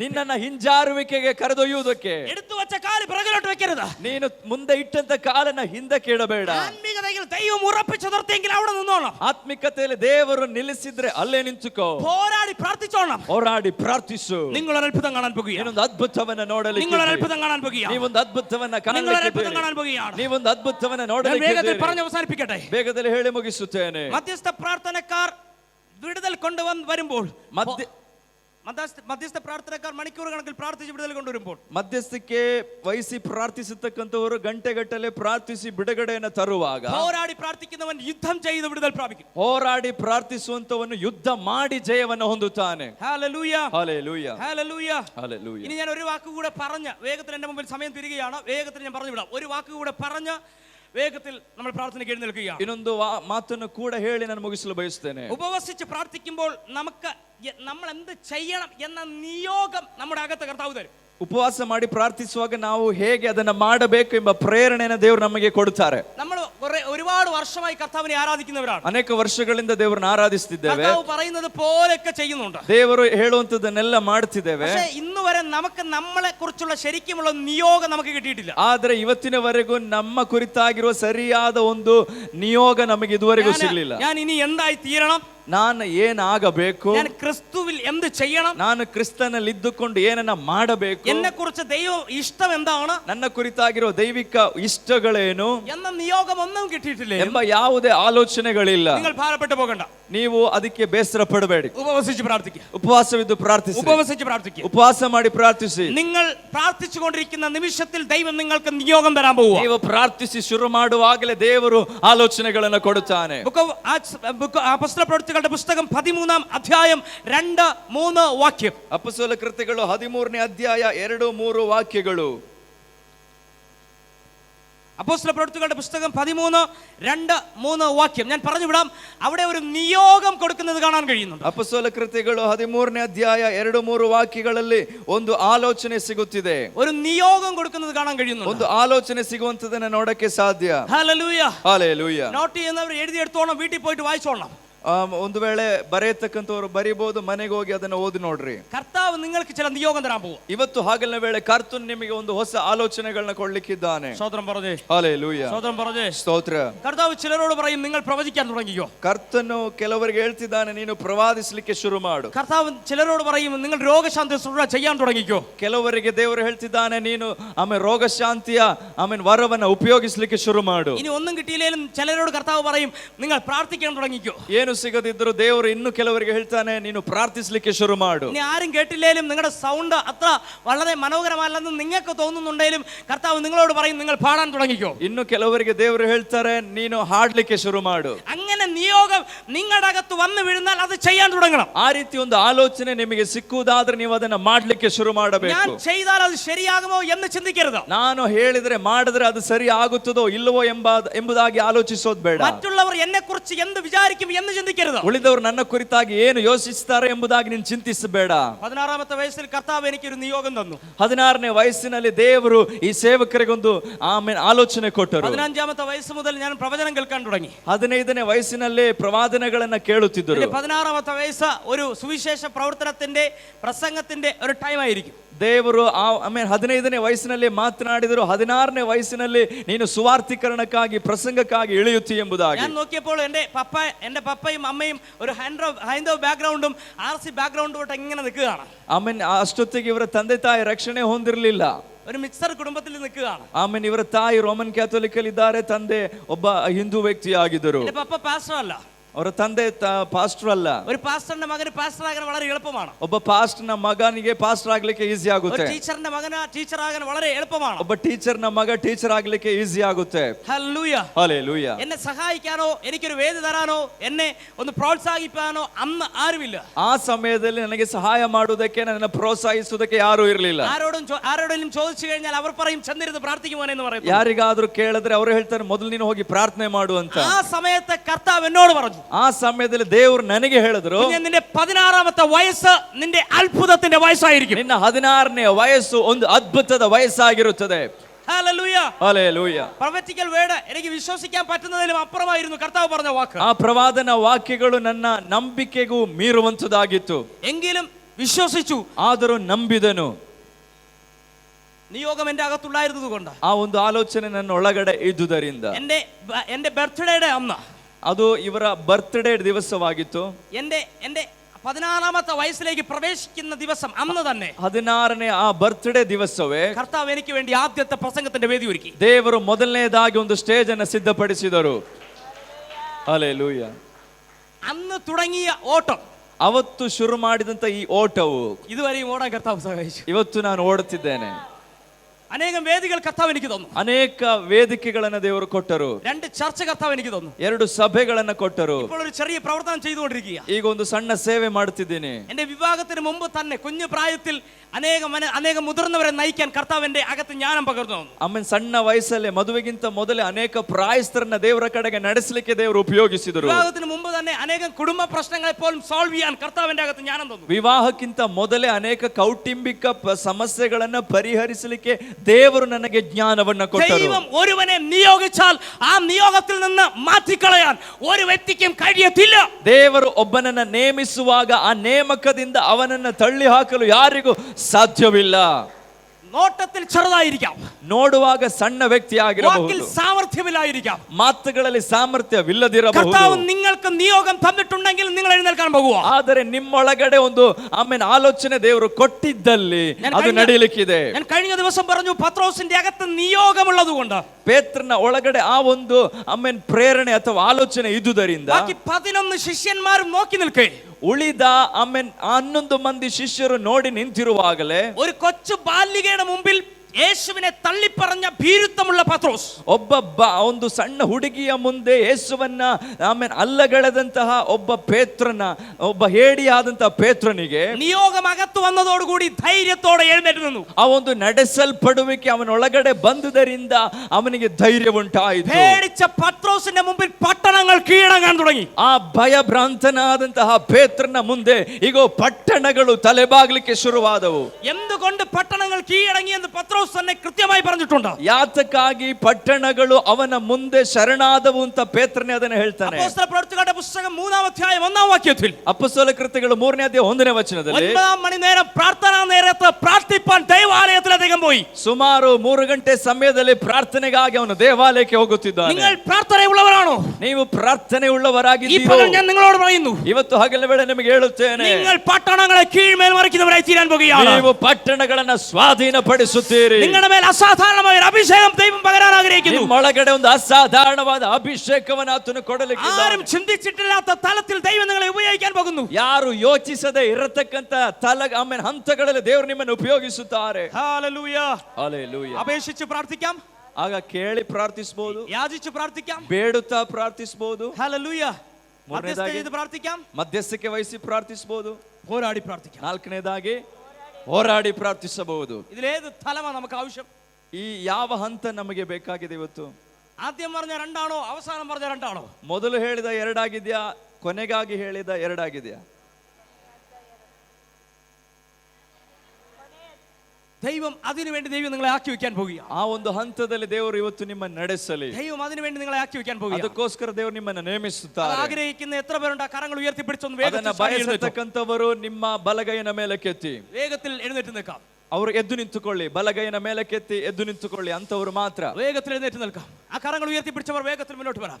ಆ ಕರಗಳನ್ನ ಎತ್ತಿದವರು ಬೇಗನೆ ಮುಂದೆ ಬನ್ನಿ. ഞാൻ നിങ്ങൾക്ക് വേണ്ടി പ്രാർത്ഥിക്കാൻ പോകുകയാണ്. ವೇದಿಕೆ ಬಳಿ ಬನ್ನಿ, ನಿಮಗೋಸ್ಕರ ಈ ಅಭಿಷೇಕರು ಪ್ರಾರ್ಥಿಸುತ್ತಾರೆ. ദൈവദാസന്മാരെ, ഞങ്ങൾ ഒരുമിച്ച് നിങ്ങൾക്ക് വേണ്ടി പ്രാർത്ഥിക്കാൻ പോകുകയാണ്. ಸೇವಕರಾದ ನಾವೆಲ್ಲರೂ ಸೇರಿ ನಿಮಗೋಸ್ಕರ ಪ್ರಾರ್ಥಿಸಲಿಕ್ಕಿದ್ದೇವೆ. ഒറ്റയ്ക്ക് ഞാൻ പ്രാർത്ഥിക്കുകയല്ല, ഞങ്ങൾ ഒരുമിച്ച് നിങ്ങൾക്ക് വേണ്ടി പ്രാർത്ഥിക്കാൻ ನಾನು പോകുകയാണ്. ಒಬ್ಬನೇ ಪ್ರಾರ್ಥಿಸುವಂತದಲ್ಲ, ಸೇವಕರ ಸಂಗಡ ನಿಮ್ಮ ಜೊತೆ ಪ್ರಾರ್ಥಿಸ್ತೇನೆ. നിങ്ങളുടെ ശരീരങ്ങളിൽ ദൈവാത്മാവ് ആ ദൈവ സാന്നിധ്യം പകരാൻ ನಿಮ್ಮ പോകുകയാണ്. ಶರೀರದೊಳಗಡೆ ಆ ಒಂದು ಶಕ್ತಿಯನ್ನು ದೇವರು ಕೊಡಲಿಕ್ಕಿದ್ದಾನೆ. നിങ്ങളെ കുറിച്ചുള്ള ദൈവിക പദ്ധതികൾ ഈ പകൽക്കാലം നിറവേറാൻ പോകുകയാണ്. ನಿಮ್ಮ ಕುರಿತಾಗಿರುವ ದೈವಿಕ ಪದ್ಧತಿಗಳು ನೆರವೇರುತ್ತವೆ. നിങ്ങളെ കുറിച്ചുള്ള ദൈവിക പദ്ധതികൾ ഈ പകൽക്കാലം നിറവേറാൻ പോകുകയാണ്. ನಿಮ್ಮ ಕುರಿತಾಗಿರುವ ದೈವಿಕ ಉದ್ದೇಶಗಳು ನೆರವೇರಲಿಕ್ಕಿದೆ. വീണ്ടും ഞാൻ പറയുന്നു, മധ്യസ്ഥ ചെയ്ത് പ്രാർത്ഥിക്കുന്നതിന് മുമ്പിൽ ചില വാതിലുകൾ തുറക്കാൻ പോകുകയാണ്. ಮಧ್ಯಸ್ಥಿಕೆ ವಹಿಸಿ ಪ್ರಾರ್ಥಿಸುವುದರ ಮುಂದೆ ಕೆಲವು ಬಾಗಿಲುಗಳು ತೆರೆಯಲ್ಪಡಲಿಕ್ಕಿವೆ. നിങ്ങളുടെ മുമ്പിൽ അടയപ്പെട്ട വാതിലുകൾ ഈ പകൽ തുറക്കാൻ പോകുകയാണ്. ನಿಮ್ಮ ಮುಂದೆ ಮುಚ್ಚಲ್ಪಟ್ಟಿರತಕ್ಕಂಥ ಬಾಗಿಲುಗಳು ತೆರೆಯಲ್ಪಡಲಿಕ್ಕಿವೆ.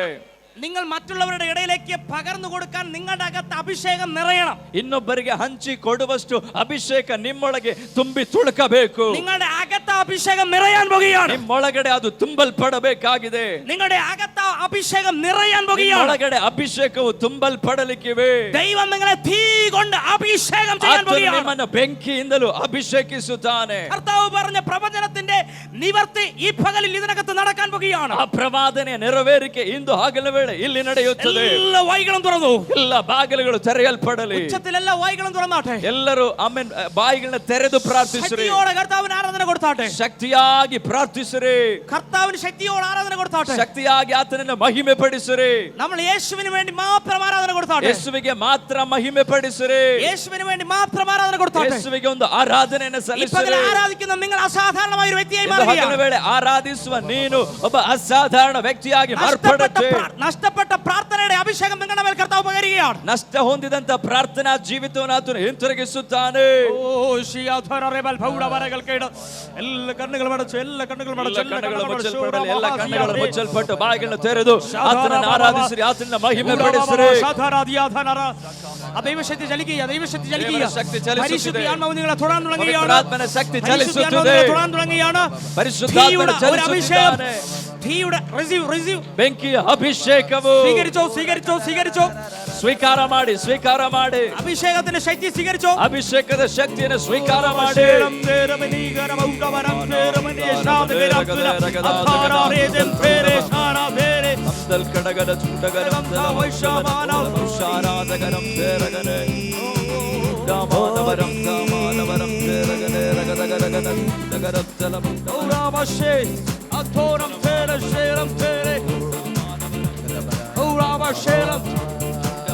ಸ್ತೋತ್ರ ಹೇಳುತ್ತ ಸ್ತೋತ್ರ ಹಾಡುತ್ತ ಹಾಕುವೆ ಸಿಂಹಾಸನ.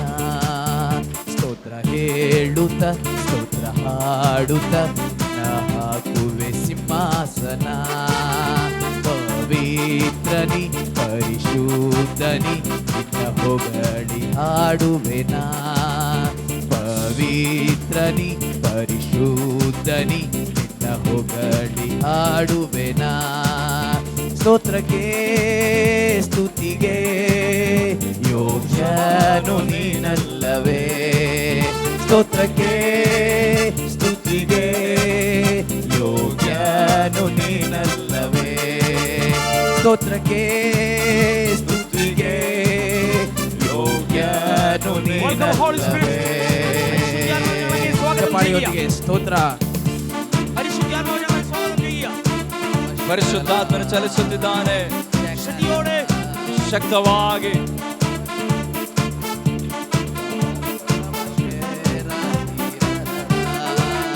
ಸ್ತೋತ್ರ ಹಾಡಲು ದೆವ್ವ ಓಡುವುದು.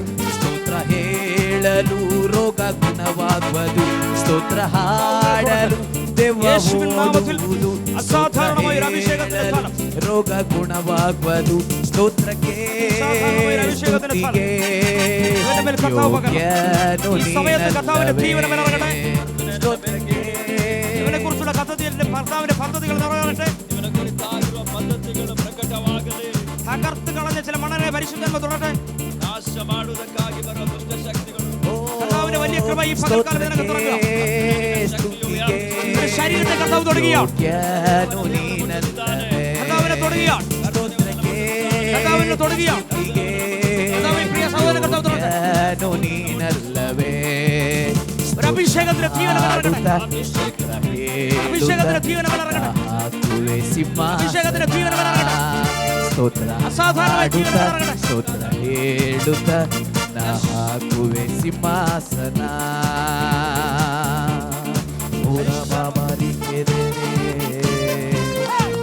ರೊಕ್ಕೋಲೆ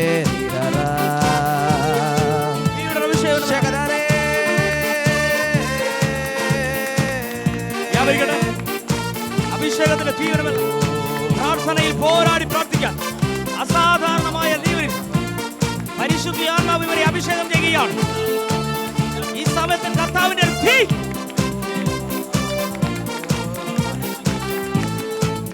ಸ್ತುತಿ ಮಾಡಲು ಕೋಟೆ ಬೀಳುವುದು. ಸ್ತೋತ್ರ ಹಾಡಲು ಶತ್ರು ಸೋಲುವನು. ಸ್ತುತಿ ಮಾಡಲು ಕೋಟೆ ಬೀಳುವುದು. ಸ್ತೋತ್ರ ಹಾಡಲು ಶತ್ರು ಸೋಲುವನು. ಸ್ತೋತ್ರಕ್ಕೆ ಸ್ತುತಿಗೆ ಯೋಗ್ಯನು ನೀನಲ್ಲವೇ. ಸ್ತೋತ್ರಕ್ಕೆ ಸ್ತುತಿಗೆ ಯೋಗ್ಯನು ನೀನಲ್ಲವೇ. ಹೇಳುತ್ತ ಸ್ತೋತ್ರ ಹಾಡುತ್ತ ಹಾಕುವೆ ಸಿಂಹಾಸನ. ಸ್ತೋತ್ರ ಹೇಳುತ್ತ ಸ್ತೋತ್ರ ಹಾಡುತ್ತ ಹಾಕುವೆ ಸಿಂಹಾಸನ. ಪವಿತ್ರನಿ ಪರಿಶುದ್ಧನಿ ನಿನ್ನನ್ನೇ ಹೊಗಳುವೆನಾ. ಪವಿತ್ರನಿ ಪರಿಶುದ್ಧನಿ ನಿನ್ನನ್ನೇ ಹೊಗಳುವೆನಾ. ಸ್ತೋತ್ರಕ್ಕೆ ಸ್ತುತಿಗೆ ಯೋಗ್ಯನು ನೀನಲ್ಲವೇ. ಸ್ತೋತ್ರಕ್ಕೆ ಸ್ತುತಿಗೆ ಯೋಗ್ಯನು ನೀನಲ್ಲವೇ. ರುಗೋದೆ ಬೇರಿ ಕೆಲೆ ಬೇರಿ ಗದಬಲ അഭിഷേകത്തിന്റെ ജീവനം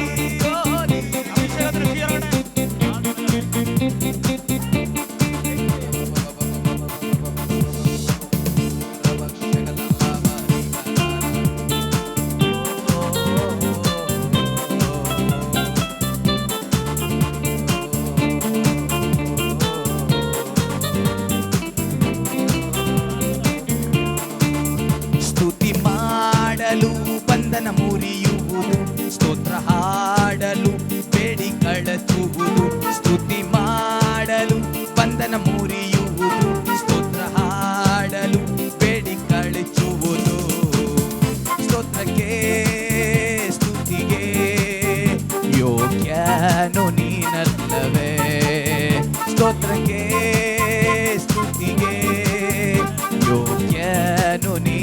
ನೀನಲ್ಲವೇ.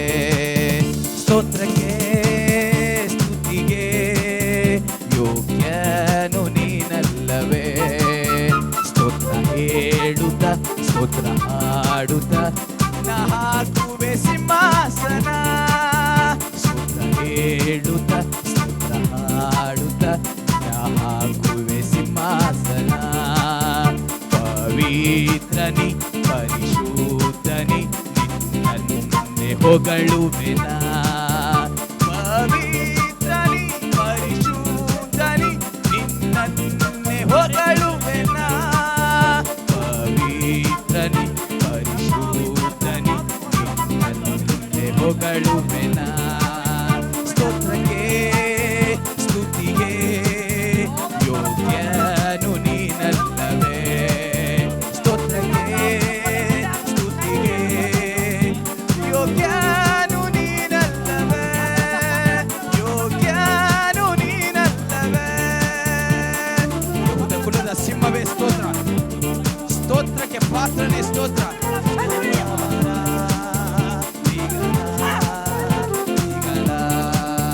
ಸ್ತೋತ್ರ ಹಾಡಲು ದೆವ್ವ ಓಡುವುದು.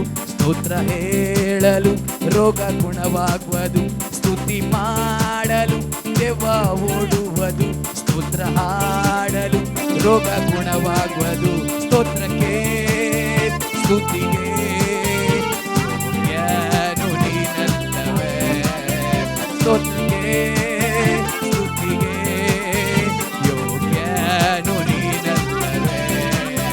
ಸ್ತೋತ್ರಕ್ಕೆ ಸ್ತುತಿಗೆ ಯೋಗ್ಯನು ನೀನಲ್ಲವೇ. ರಿಗಲ ಶಕಲ ರಿಬಡ ಬಾಬ ರಿಗಲ ರೋಗೋದಿ ಶಕಲ ರಿಗಲ ಲಾಲ ರಿಗಲ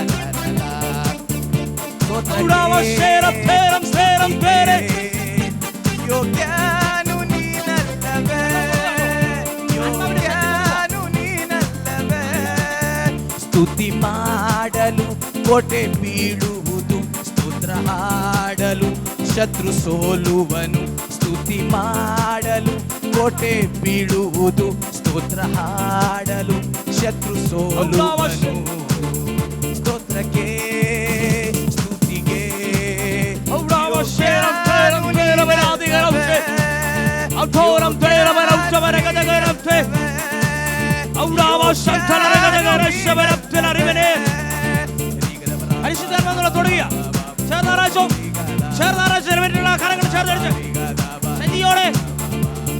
തുടങ്ങിയ ಸ್ತುತಿಗೆ ಯೋಗ್ಯನು ನೀನಲ್ಲವೇ. ಸ್ತೋತ್ರಕ್ಕೆ കെട്ടുകൾ അഴിയുകയാണ്. ಎಲ್ಲ ಕಟ್ಟುಗಳು ಬೆಚ್ಚಲ್ಪಡಲಿ. കുടുംബങ്ങളുടെ നന്മകൾക്ക് വിരോധമായി കെട്ടിയ കെട്ടുകൾ ഇപ്പോൾ കൽക്കൽപ്പെട്ടുകയാണ്. ಕೌಟುಂಬಿಕ ಆಶೀರ್ವಾದಗಳಿಗೆ ವಿರುದ್ಧವಾಗಿ ಕಟ್ಟಲ್ಪಟ್ಟಿದ್ದ ಕಟ್ಟುಗಳು ಬಿಚ್ಚಲ್ಪಡುತ್ತಿದೆ. ಅಸಾಧಾರಣವಾದ ಒಂದು ಅಭಿಷೇಕವು ಅದು ಮುಟ್ಟೋಳಮಲ್ಲ, ಅದು ಆಮೇಲೆ ಮೊಣಕಾಲಿನವರೆಗಲ್ಲ, ಅದು ಅರೆಯೋಳಮಲ್ಲ, ಅದು ಸೊಂಟದವರೆಗಲ್ಲ, ನೀಂದಿಟ್ಟಲ್ಲದೆ ಈಜದ ಹಾಗೆ ಕಡಪಾನ್ ಕಡಿಯಾದ ದಾಟಲಾಗದಂತಹ ಅಭಿಷೇಕದ ನದಿ, ಅಭಿಷೇಕದ ಪ್ರವಾಹವು തുടങ്ങിയാണ്. ಓ ಅದು ಇಲ್ಲಿ ಹರಿಯುತ್ತಿದೆ. സ്വീകരിച്ചോ, ಪಡೆದುಕೊಳ್ಳಿರಿ, പಡೆದುಕೊಳ್ಳಿರಿ, പಡೆದುಕೊಳ್ಳಿರಿ. ഒരു തീ വീഴുക, തീ വീഴുക, തീ വീഴുക, ಬೆಂಕಿ ಬೀಳುತ್ತಿದೆ, തീ വീഴുക, ಬೆಂಕಿ ಬೀಳುತ್ತಿದೆ, തീ വീഴുക, ಬೆಂಕಿ ಬೀಳುತ್ತಿದೆ, തീ വീഴുക, ಬೆಂಕಿ ಬೀಳುತ್ತಿದೆ. തീ വീഴുക. ഹല്ലേലൂയ. വെളിപ്പാടുകളുടെ ആഴത്തിലേക്ക് പരിശുദ്ധാത്മാവിനെ കൊണ്ടുപോകുക. ಪ್ರಕಟಣೆಯ ಆಳಕ್ಕೆ ದೇವರು ನಡೆಸುತ್ತಿದ್ದಾರೆ. വെളിപ്പാടുകളുടെ ആഴത്തിൽ പരിശുദ്ധാത്മാവിനെ കൊണ്ടുപോകുക. ಪ್ರಕಟಣೆಯ ಆಳಕ್ಕೆ ದೇವರು ನಡೆಸುತ್ತಿದ್ದಾರೆ. വെളിപ്പാടുകളുടെ ആഴത്തിൽ പരിശുദ്ധാത്മാവ് കൊണ്ടുപോകുക. ಪ್ರಕಟಣೆಯ ಆಳಕ್ಕೆ നിങ്ങൾ വെളിപ്പാടുകൾ കാണുന്നവരെ തീരാൻ പോകുകയാണ്. ಪ್ರಕಟಣೆಯ ಆಳಕ್ಕೆ ದೇವರು ನಡೆಸುತ್ತಿದ್ದಾರೆ. സഭയിൽ പ്രാർത്ഥിച്ച് ജയമെടുക്കുന്ന പ്രാർത്ഥനാ പോരാളികളായി, ಸಭೆಯಲ್ಲಿ ಪ್ರಾರ್ಥಿಸಿ ಜಯ ಹೊಂದುವ ಒಬ್ಬ ಜಯಶಾಲಿಯಾಗಿ, പ്രതികൂലങ്ങളെ കണ്ട് ജയമെടുക്കുന്ന പ്രാർത്ഥനാ പോരാളികളായി, ಪ್ರತಿಕೂಲಗಳ ಮೇಲೆ ಜಯವನ್ನು ಹೊಂದತಕ್ಕಂಥ ಜಯಶಾಲಿಯಾಗಿ ദൈവം നിങ്ങളെ അഭിഷേകം ചെയ്ത് ആക്കി വെക്കുകയാണ്. ದೇವರು ನಿಮ್ಮನ್ನು ಅಭಿಷೇಕಿಸುವುದಕ್ಕೆ ಬಯಸುತ್ತಿದ್ದಾನೆ. ദൈവം നിങ്ങളെ അഭിഷേകം ചെയ്ത് ആക്കി വെക്കുന്നു. ದೇವರು ನಿಮ್ಮನ್ನು ಅಭಿಷೇಕ ಮಾಡಿ ಇಳಿಸಿದರು. ദൈവം നിന്നെ അഭിഷേകം ചെയ്ത് ആക്കി വെക്കുന്നു. ದೇವರು ನಿಮ್ಮನ್ನು ಅಭಿಷೇಕ ಮಾಡಿ അഭിഷേകം വീഴുക, ആക്കി വെക്കുക.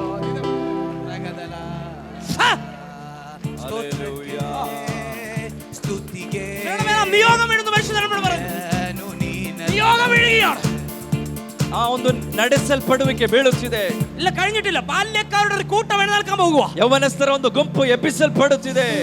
ലോകത്തെ കീഴ്മേൽ മറിക്കാൻ, ಲೋಕವನ್ನ ಅಡಿಮೇಲು ಮಾಡುವುದಕ್ಕಾಗಿ, ലോകത്തെ കീഴ്മേൽ മറിക്കാൻ ಲೋಕವನ್ನ ಅಡಿಮೇಲು പരിശുദ്ധാത്മാവിനെ എടുക്കാൻ പോകുക. ಪವಿತ್ರಾತ್ಮ ನಿಮ್ಮನ್ನು ಉಪಯೋಗಿಸುತ್ತಾರೆ. ആമേൻ പറ.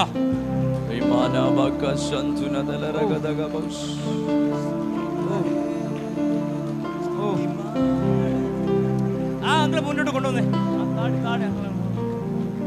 ತಾಡಿ ಅವ್ರನ್ನ ಮುಂದೆ ಕರ್ಕೊಬ.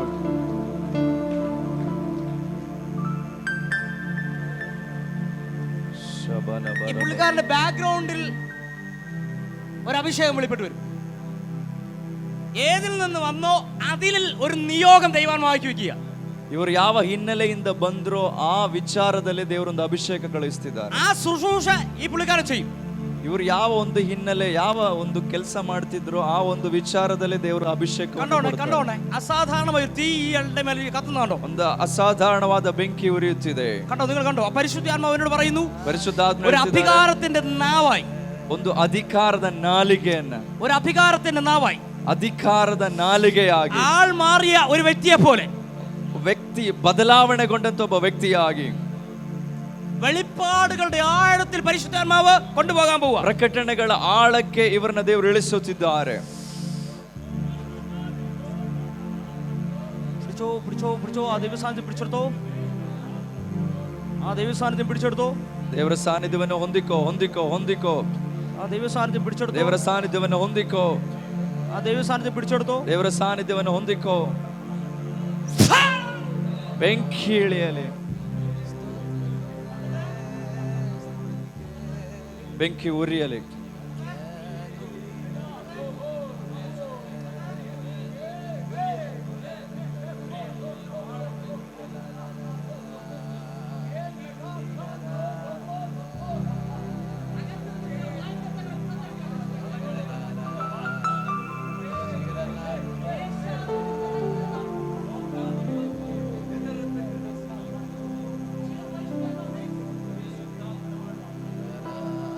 കരം തട്ടി കർത്താവിന് നല്ല മഹത്വം കൊടുത്താൽ, ತಟ್ಟೆ ಕರ್ತನಿಗೆ ಮಹಿಮೆ ಸಲ್ಲಿಸೋಣ. കരം തട്ടി ശക്തിയോടെ കർത്താവിന് ആരാധന കൊടുക്കും. Hallelujah, hallelujah. ಹಲ್ಲೆಲೂಯಾ.